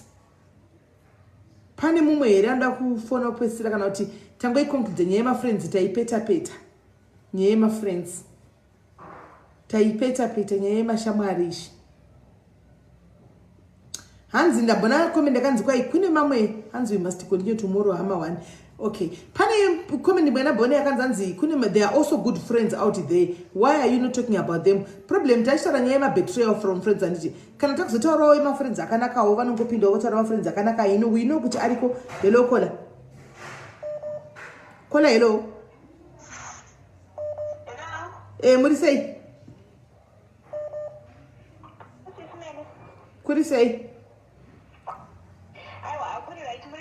mushe ini ndingangokontribhutawo hangu pane topiki yenyu yanhasi kuti ndine mubvunzo wangu nekuti waiziti isusu vanhu vechikadzi takutotadza kuita ushamwari pachedu isusu because varume tichikutya kuzotorerwa varume because it seems as if munhu wese ari kuuya anongoti ndakazotorerwa murume neshamwari but the reason why isusu vakadzi tichiinda mudepression ndeyekuti chaita kuti ini ndautama ndega chada kutama neshamwari unosvika pakuita bp you can't share your problems because okutya kuzotorerwa murume saka I think the issue ndeyekungoti munhu usava munhu wokuti unozviselekta kubva kuvanhu because dzokutya chihure chemurume ivawo nevanhu vaunotaura navo iva munhu akarimbika even isusu vacho munhu ukaudzwawo nyaya dzevanhu respectawo dhata rako ukaudzwa nevanhu isusu pachedu akatoda kutanga tabuilda kakarekta yekuti zvoni ukaudzwawo nyaya dzevanhu vimbika wochengetawo nyaya dzevanhu otherwise tikadai so isusu tichadivhaidwa nevarume tichiti ukangoita munhu angokuti unongochiziva kuti murume anoenda saka tinotofa nedepression tichitadza kusheya nyaya ini maonero angu ndizvozvo asiwo zvakare kana takuda kubhalanisa ipapo takuda kudaro that means takuva kuti tichaudza chokwadi varume ava because ndivo vana muparanjongo handika varume ava takusipa kuti tichaudza chokwadi kuti ndo vana muparanjongo ndo vanoenda kunokoromora mukadzi anenge akagara mumba izvozvi tiri aimuona kuti tiri panapa haumenawi tiri pana pafacebook live handi tiri kutaura nyaya dzedu tiri panapa handitika iye anenge ari kunze uko zvaanoita ini handizvizivi ndinenge ndiri kumba kana tinenge uri kubasa kana tinenge uri kupi zvanoita nochaizvo kana zvakuzobuda musi wazvinobuda handiona zvinotokurovesaiwo even iwowo neshoko because apacho unenge uchitomboziva handiona unenge uchitonyepera kunzi ndaenda pakati ndiri pakati iye munhu akavharirwa ndiye aenda futi ndiye anosimuka inasina mbona ivo vatotwai vasikana chona kati mahuri achona asina mbomona achisimuka achiuya kumba kwangu inini kana kwako iwe kuti ndauya kuzohura nemurume wenyu murume wako ndiye anopinda mumotikari oistata handitika oindako kumba kwehure ikoko andika unoita weekend ariko achiziva kuti murume wemunhu ane mhuri andika such kind of disrespect anti mazviona saka titakumarana isusu vanhukadzi pachedu anoona I will be crossy hangu inini personally kana ndikaunzwa kuti munhu ishamwari maybe sizvo kuti shamwari yangu iyi tsika nditsikewo ndozonzwa kuti akabvuma because varume ava I don't know kuti zvinofamba sei kutraya vanotoda kutotry but shamwari yangu ikazobvuma kuti ndinokudai baba ndatokurira bhurugwa rangu then pane era ipapo pane era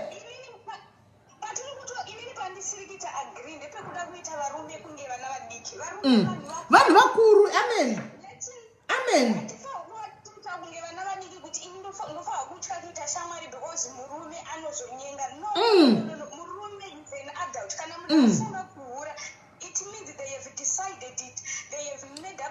exactly plus chihure haungofumika munhu haungo plus kola munhu murume angofumima ungana chitokwanzi ndakuenda kunohura nhasi zvinenge zvagara zviri maari anenge agara achitori munhu akada anenge atogara riri hure murume wacho saka kwakungozobuda chiti agara achitori hakuna agara akatodaro ndo unhu hwake andiona ndo unhu hwake wakatoora kudaro saka I don't think kuti vakadzi we should fight and toramba tichongomarana kuchikata shamwari kana uchita shamwari yako ita usingatyi kutanzi murume wangu andiona kudai so ita mamwe marizi taurapo ngativei faithful to each other sema-sisters not kuti inini ndofaa kutakura burden yekuti kumba kwanga kushanywe kumba kwanga kuye mafriends because murume wanga anozonyenga if somebody let's have the courage, let's have the boldness to say if somebody doesn't love you, let them go in your life unotozvivharira kunoitwa mudanga murume hauna shamwari dzinokushanyira just because your man haagoni kuzvibata you are not in a marriage kana uri mumarriage you have got someone an adult akatomake up mind akakunyenga akakupropose akakuisa marriage so you should have trust yekuti kana murume wanga abuda is an adult I don't believe kuti isusu masivanhu vakadzi tofaa kuti hatidi shamwari hati inini ndinotodzinga shamwari I need someone to talk to ndiri stressed nebasa ndiri stressed nefamily nekurate I need someone to talk to zvokuti handi isusu tofaa kudzidzisana malesson ekuti how can we become faithful to each other amen we don't live for a man, we live for ourselves. Let's be responsible enough as adults kuti ukaudzwa nyaya yemunhu respecta information yemunhu yauinayo not kungoti munhu wechanga tamba naye murume anozonyeka not in love ukaona uchirianaivonyorwa kuti murume wakafana tizvozvo you're not in love you're not because ipapapa ari kuita magirlfriends ati magirlfriends asi mashamwari ako iwe uri mudanga rako wega you can't share information with anyone because unotya kutorerwa apari kuhura futi on top of that andori netain vausingato asiri mashamwari ako futi mumwari so thank you yengokareta yekuti ngatisazvivharira mupeiwo malove nemalikes guys mupeiwo malove nemalikes kola ipai love malove nemalikes kola ipai makola malove nemalikes ake because apedza masports enderera mberi isusu ngatisei malessons ekudzidzisana kuti as women let's have macharacters ekuti ufriendship hwedu kuti hufight ngaita sei ngatidzidzei kubasa information ngatidzidzei kusefa information yekutaura nokungoziva kuti iri data randinaroka I can't share with anyone munhu anenge akuudzawo with confident izvozvo ndozvatotofaa kuinstilla in ourselves as women not kuti tinoti inini handiti shamwari ndotoana munhu esachiti ndotamana there's nothing like that. You can't live for a man. You can't, you can't. You really need someone. Okay, I think inini personal zvitogona kukola ndikuzvinzwisisa zvokutaura nakola ndikuzvinzwisisa but inini hangu kuside kwangu inini when I decided kuti I'm not going to have a friend andika I made a decision yangu inini kuti I'm not going to be a friend, to have any friend nenyaya yekuti not only about yekuti murume kana kuti what not andika nenyaya yekuti maybe makuwa aizowanda munotaura zvinhu zvenyu muchisheya mangwana kuzvinzwa uko mangwana kuvhunzana makuwa mangwana kumarana mangwana kudi that's when I decided to say kuti you know what I'm not gonna be having a friend anymore but not to say kuti hanzi ndikuregera kuita shamwari because murume azodai guys let's learn to stand together as women andimaona kana uchiregera kuita shamwari iregera mamwe mareasons not mareasons emunhurume because murume anenge ane decision yake kunohura ega sisina imimi mataura point yenyadisi ene mimi unotamba nefoni izvi unobata foni moenda palive chaiko useka sisi mene tinotobuda misodzi muchiseka achaiko that's very normal komwe munhu arinodanga akavharirwa sinawo kuzombotaura naye pasocial media pafacebook pacho autovhundidzo kuita shamwari uri kutotya kuita shamwari because uri kutya futi murume wakanokunyenga ingongoriziva wakatatana nemadziro unofa nebp at 40 years wabatwa bp wabatwa sugar because you can't share.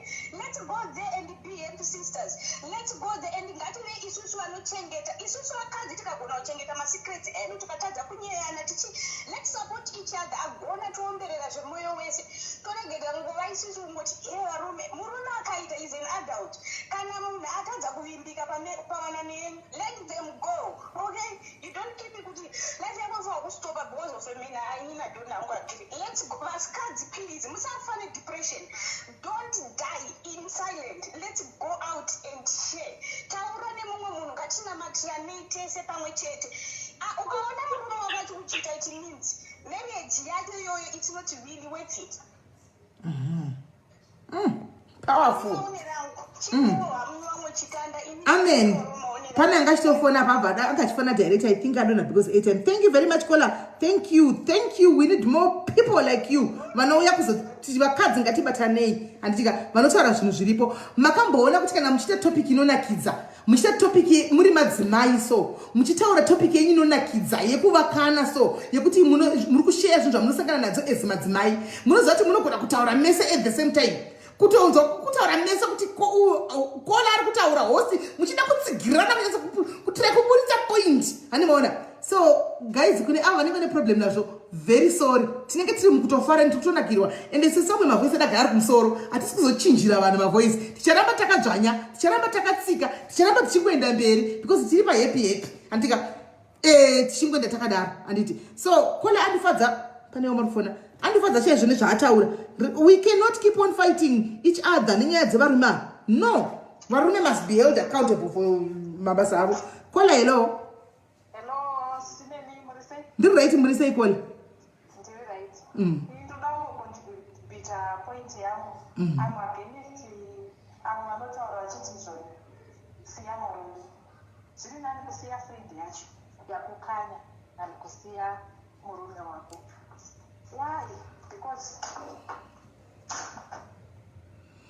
friend yacho yauya sasatani anata akachinamata satani ambofi akauya akapfeka zvinhu zveblack kana kuti white kana kuti akapfeka that mask anotouya achibudira muvanhu so nawe kuti him is nothing pamwe iye anenge achitoregreta izvozvo because there is something that you do unokwanisa kuita something chakashata ugoregret ugoti naivedu ndakadambozviita sei why ndaita so you must also put yourself unless kana akaita twice or 3 times 5 times maybe kana kuti achizoti adaro orega kuva humble to you kana kuti otadza kukumbira uregero obva apfeka that pride yekuti I don't care but kana ari humble zimuchafa needzi muri pavarume ipapo mauya nezano kutora manje kana padaro enda kumatest munoita STD yacho test munoita futi ne-HIV test ende zvino futi kune matest anoitwa ekudetecta kana kuri kuti vaita zvavaita handiti nokuti kunomhanya ugochiza ugonowana umwe zvekorako esikoko ndokwanokwanisa kuwana chii but ndoda kubvunzawo naikola indine question yangu papa I want to ask you message yangu madzimai apanapa not in a bad way anditi ine kuti but ndoda kuunderstand anditi paunozoti ndamubata papa ndamubata 5 times dzawataura zedzia paunozoti ndamubata 5 times unenge wamubata anditi unenge wasangana nazvo munoziva here kuti kune vakuita zvinogara zvakadaro kunze uko vatove ne 10 years vachizviita but iwo mukatsati wazvibata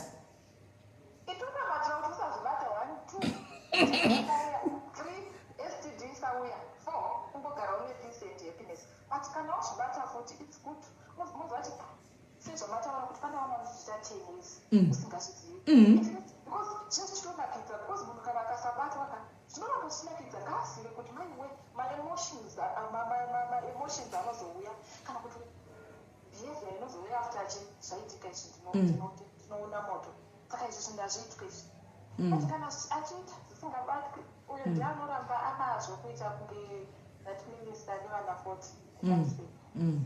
uzvishimbonakidza. There's an interesting comment pana banzi forget about zvirwere ina nditoti ndinotamba nerudo rwangu because handitambi nerwake. Very true Joylin, very true. Unoza sometimes kutorwa for a joy ride moyo wako kutorwa nemunhu kupukanya pukanya iwe zati hauna, there's nothing that you have given to this person except love cheteka okuta kutora kunonzi kutora china yemutoilet okutema nayo kumeso kudai. So guys ka pafeya ka azviite mushi but kana wakadi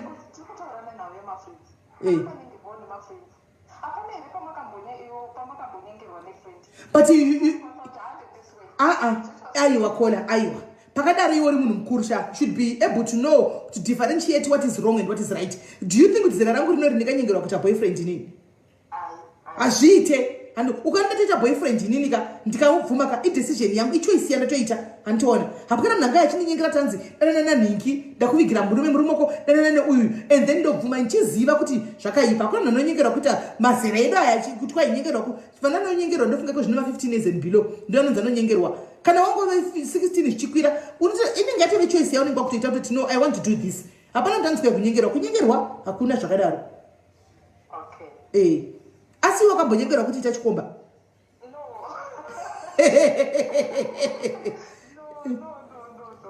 But I know someone, not kuti akanyengerwa kuti aite. I know someone akamira mendai. Asvika pasituation yakadai. But akati I'm not going to fight with the girlfriend. One, I'm not going to leave my name. This is such a thing. The name just is now okay. So I want to sing this and guys, you know I was part of vanhu vaivanzi havanopika because ndakatomutiwe unofanira siya okay but now okay. Topic iyi yakuenda ichitwisa yakuenda ichinakidza zviri deep topic iyi ingoda kubvunza vakadzi naini patozoti nditakusiya ngatisiye varume ava vaka because zvanyanya anenge ahura kangani wambata anenge ahura dasi anenge ahura kangani wambata tuchi iko zvindazo ndakuzosiya anenge ahura kangani zvine nhamba here zviri kufamba sei guys tipindureiwo regai ngopindura tigokata kutoti vamwe vagofona but indiri kuona kunge zvinoenda nebehavior ari kuku pane zvekuti maybe you are in an abusive relationship ari kukuura hatokuda anokuradza kuti uzoita pamwe pekuti you can see because my brother anoda mudzimai wake zvisingaiti but hameno kana kuti kashavi kana kuti kachi pamwe pacho anobva andifonera achitoti my sister told me my wife akuda kutoda kuenda this time akutoenda the last time wotokuti achiregreta achiita zvokuti bona ichiunosiya vana vangu zviya zvekumutoreterana kuti mudzimai asaenda kana wakuda kuti but anospoila that wife anomuudza those nice words anomuendesa out anoita every you know zvekuti unosoko ndakati kune mwana wangu I think this is spiritual unosiyenza yako munhu aisara achiti but kuita munhu anenge achizviita achitokuudza kuti out gogo vamwe hanzi vanounza mumba uri rotorara nemurume pabeti iye anenge ari pasi newife pakadaro manje unozoona kuti hauna chaungukiwa tari hauzivi kuti anoura mari hama dzacho dzinokuvenga vana ndiwo kuvashandira anokuudza anokutuka anokuita chino nechino akuonese munhu ya in that case unopika mabig word but unotomuassessa situation because there are some men who still say maybe ndakasiya nemudzimai wangu aiva ari gutu achida but because of that profit akabvaenda unoona kuti murume anenge achitodi achitoregreta singaveregaisire vamwe vafona. All right, thank you very much. Paita a very good suggestion. Panabasi, please do a show for husbands who have cheated their wives, to their wives' friends to call in and tell us why. As women, we talk on behalf of men too much. Millie, I'll consider. I will definitely do that. But do you think uri ungati vari uye here varume apa pachira kuti ei ndakatohurira mukadzi wangu because normally diaries zvairika ine macouples ine murume nemukadzi vese vanenge varipo saka murume anozofona here mukadzi wake aripo achitaura kuti ndakazonge ndahurira mukadzi wangu paizikadai unless mukadzi ari yamuchifona fona ukandihurira fayafona iye pachakanga fona here murume pafeafea. Hello kola hello tasikara wasera sei lolo tiri kunzwa inini panyaya dzeshamwari handiti they are good friends out there kune shamwari dziri right. There are good friends out there. There are friends that have got your back. There are friends dzinenyaya dzinokuendesa kana kujere kana kuti dzinokuisa pakaipa kana dzinokubvisa basa dzisingambofi kana one day dzakataura kuti ninge akazodai so chiri mukakonana. Inini I've got a good friend of mine nokuti takaita kana iye tisingataudzani asi hapana kana chinhu one chaanoziva chakabuda ende weba zvinhu zvaaiziva chinhu zvinorovesa nehana but she never not even one single day said those things out up till now and dating. And then quite I see where two sticker it was supposed to be about friends and even men were supposed to talk about their own bad friends but happened to everyone when she can't talk to her no pane vakadzi pane dzimwe shamwari dzako dzinoyachida varume vako and all that handi munhu wese anoya muupenyu hwako anenge achida kana kuti anenge achitomboda relationship nemurume wako. Pana vamwe vanhu vanotori neshamwari dzavo dziri married and they are good friends. Ndiri single right now, good friends with someone's husband. Muchitaita ma-secret kutoronga ma-surprise birthday parties kutoronga ma-numbers makachinjana muchitoziva kuti haasi kumba ari pino ari panapa okay it's fine ndikuona foni yake is no handina charge yemukadzi wako and all that no ndakunotenga chakati saka ini ndinaye saka nimurongai chakati. They are good friends. Not everyone is after your husband. Majority of women assume kuti ukaita shamwari yake you are after your husband. Sometimes you're not even after that, you're just looking for friendship. And then ariko ma-bad friends okuti nyangwe no you are left asina ilolo mina ndokubvunza ipapo iwe kana une shamwari yako saka unamba yemurume wake unoidi because your friend is the wife not the husband. Like I've got two of my friends and the husband a few weeks ago wanted to do a surprise for his wife. He called me. I can do the thing we did it. It was a surprise for my friend. Samotogara makatochengeta manamba murume wacho anogara ntone namba yako iye andorone namba yake. There is nothing, there will never be anything between me and her husband no matter what because I value my friendship with her, my friend, not anyone else, my friend. I value my friend more than anything. She's been married twice. All her husbands, not once, and even to a woman the other day, and like someone wanted to say something.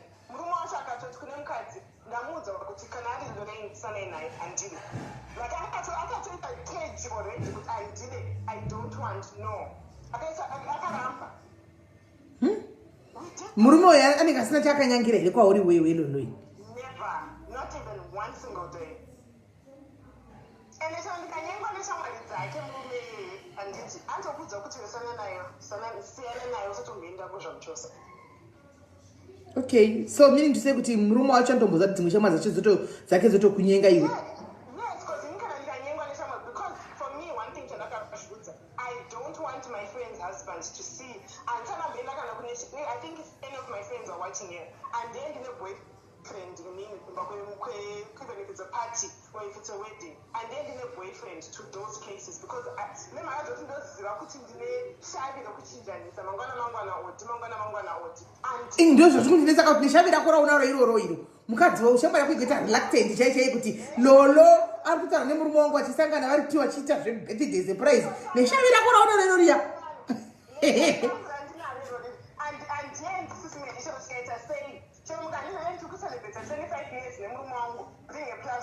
And when you combine it, she's boyfriend. She said, I will never do that because Mangwana, someone in Kumang, we can do that in James, we can do that in John, we can do that in George. I know what is connected and just another find that George. Mind you, Satanga Changa and George, Sakadomuchi, John, Aripanapa. and John, talk to a picture. They say I posted by status, they say I posted by Facebook. I told all my friends, I never bring another man to any of your events as long as your husbands are there. No, for me to no. Then my husband wants to do that, respect. And that's how the relationship because he has never.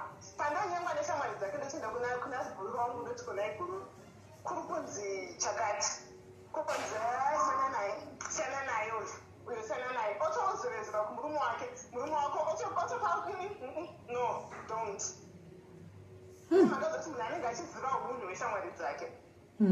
You are one lucky person, Shame. I have a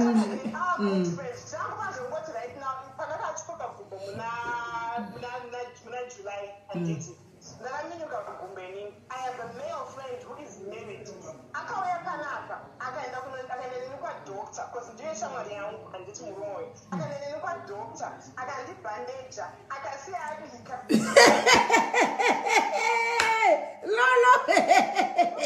akatosimudza gumbo iroro akaraminyuka achirisimudza chisa pasaidi apa achiri bhandeja iwo uchipfeka zvidhiresi zvako zvimini zviya zviya chitonyatsa ribhandeja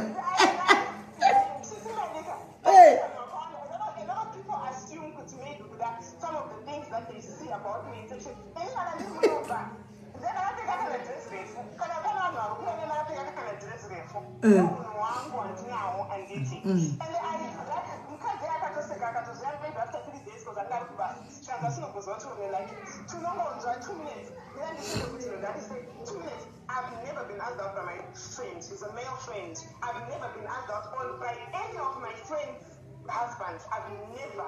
I don't know when somebody's wrong. If I remember somebody's wrong, they never asked me out. Never. And I've never even disrespected them or even done anything in front of them. Or not what kind of out to the flat and the moon. But I never do that because when I do protect and then it's someone young. I value my friendship with someone. I can be betrayed, and then I've been betrayed so many times with someone. But I will never betray anyone because I told myself it's a no. I mean, when you like him, Shama, I appreciate him. Can I just tell you, can we allow each other to say, they're not coming with an agenda? I think I'm going to show up and I'm going to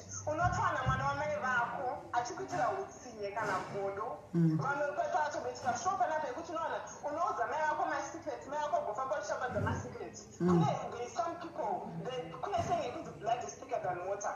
For me nowadays, water is thicker than blood. There are people who love you. There are people who cry with you. There are people who are faithful to you. Left, right, and center. There are good friends out there. And then Satan, my intentions. My advice, I was one person, I think, no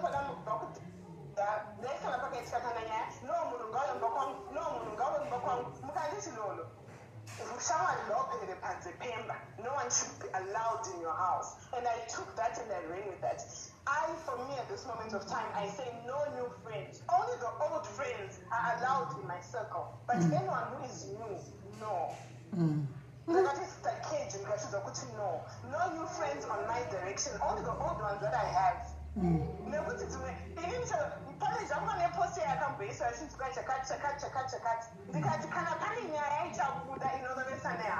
Other than that,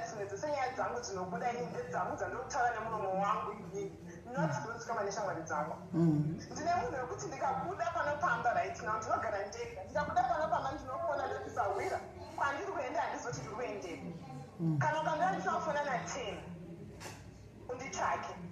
That person has never said anything about me to anyone. And I value her and I love her to bits and I cherish that friendship till I die because that person has been loyal to me and I will be loyal to them. There are good friends out there. That's why the is after something. Some people are genuine and they not destroy. That's what I have to say, Sister. Thank you very much for bringing this name or Engo. Thank you very much. That's it. Sharp. Right. Mazvinzwira guys hanzi variko vanasha vanhu vekuti my friends vekuti they don't come with an agenda. Vanoya ne real friendship chaichaiyo sezvamanzwa achitaura nyaya dzekuti anowirirana neshamwari nevarume veshamwari dzake to the extent yekuti vanotomubandage yamakumbo vachitomubikira varume vachona kana achinge aita dambudziko. Saka variko vanhu vakanakawo, variko vanhu vakadaro, vanhu vakanaka variko, handiti hatingavhariri kunze, but kuti friend choice yemunhu handiti idecision yemunhu handiti kana usati wambosangana nazvo zvekubetrewa izvi unogona kungoti zvakanaka kuti tidini ndite mafriends, but panosangana inozoita decision yako mushure mekunge paitika something wega ndopanozoti I've had enough handika I've had enough iwe wega panozoitika something ndopanozoti I've had enough. Kana usati wasangana nazvo panotinetsei mira itinzwe musikana weshi wa7 ari asenda voice note. This is Melly. How are you? I'm just checking to see what time you're gonna be on. 7 p.m. SA time, and yeah, so I'm on standby. Let me know. All right. Right. Saka nimukona kuti she's already on standby, guys. She's already on standby. Saka what should we do? Ari pa standby already.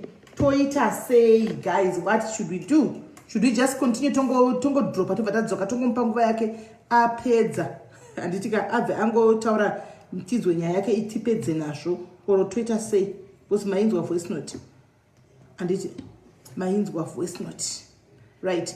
So guys, when I Twitter say guys, Twitter say should I just drop and say party 2 mangwana yenyai? Alright guys, saka ndakukata tutanga live tichingopedza ka 1 anditi ndakukata and then don't go anywhere anditi don't go anywhere anditi imimi chenyu chite munongotega vamwe ndodzoka izvozvi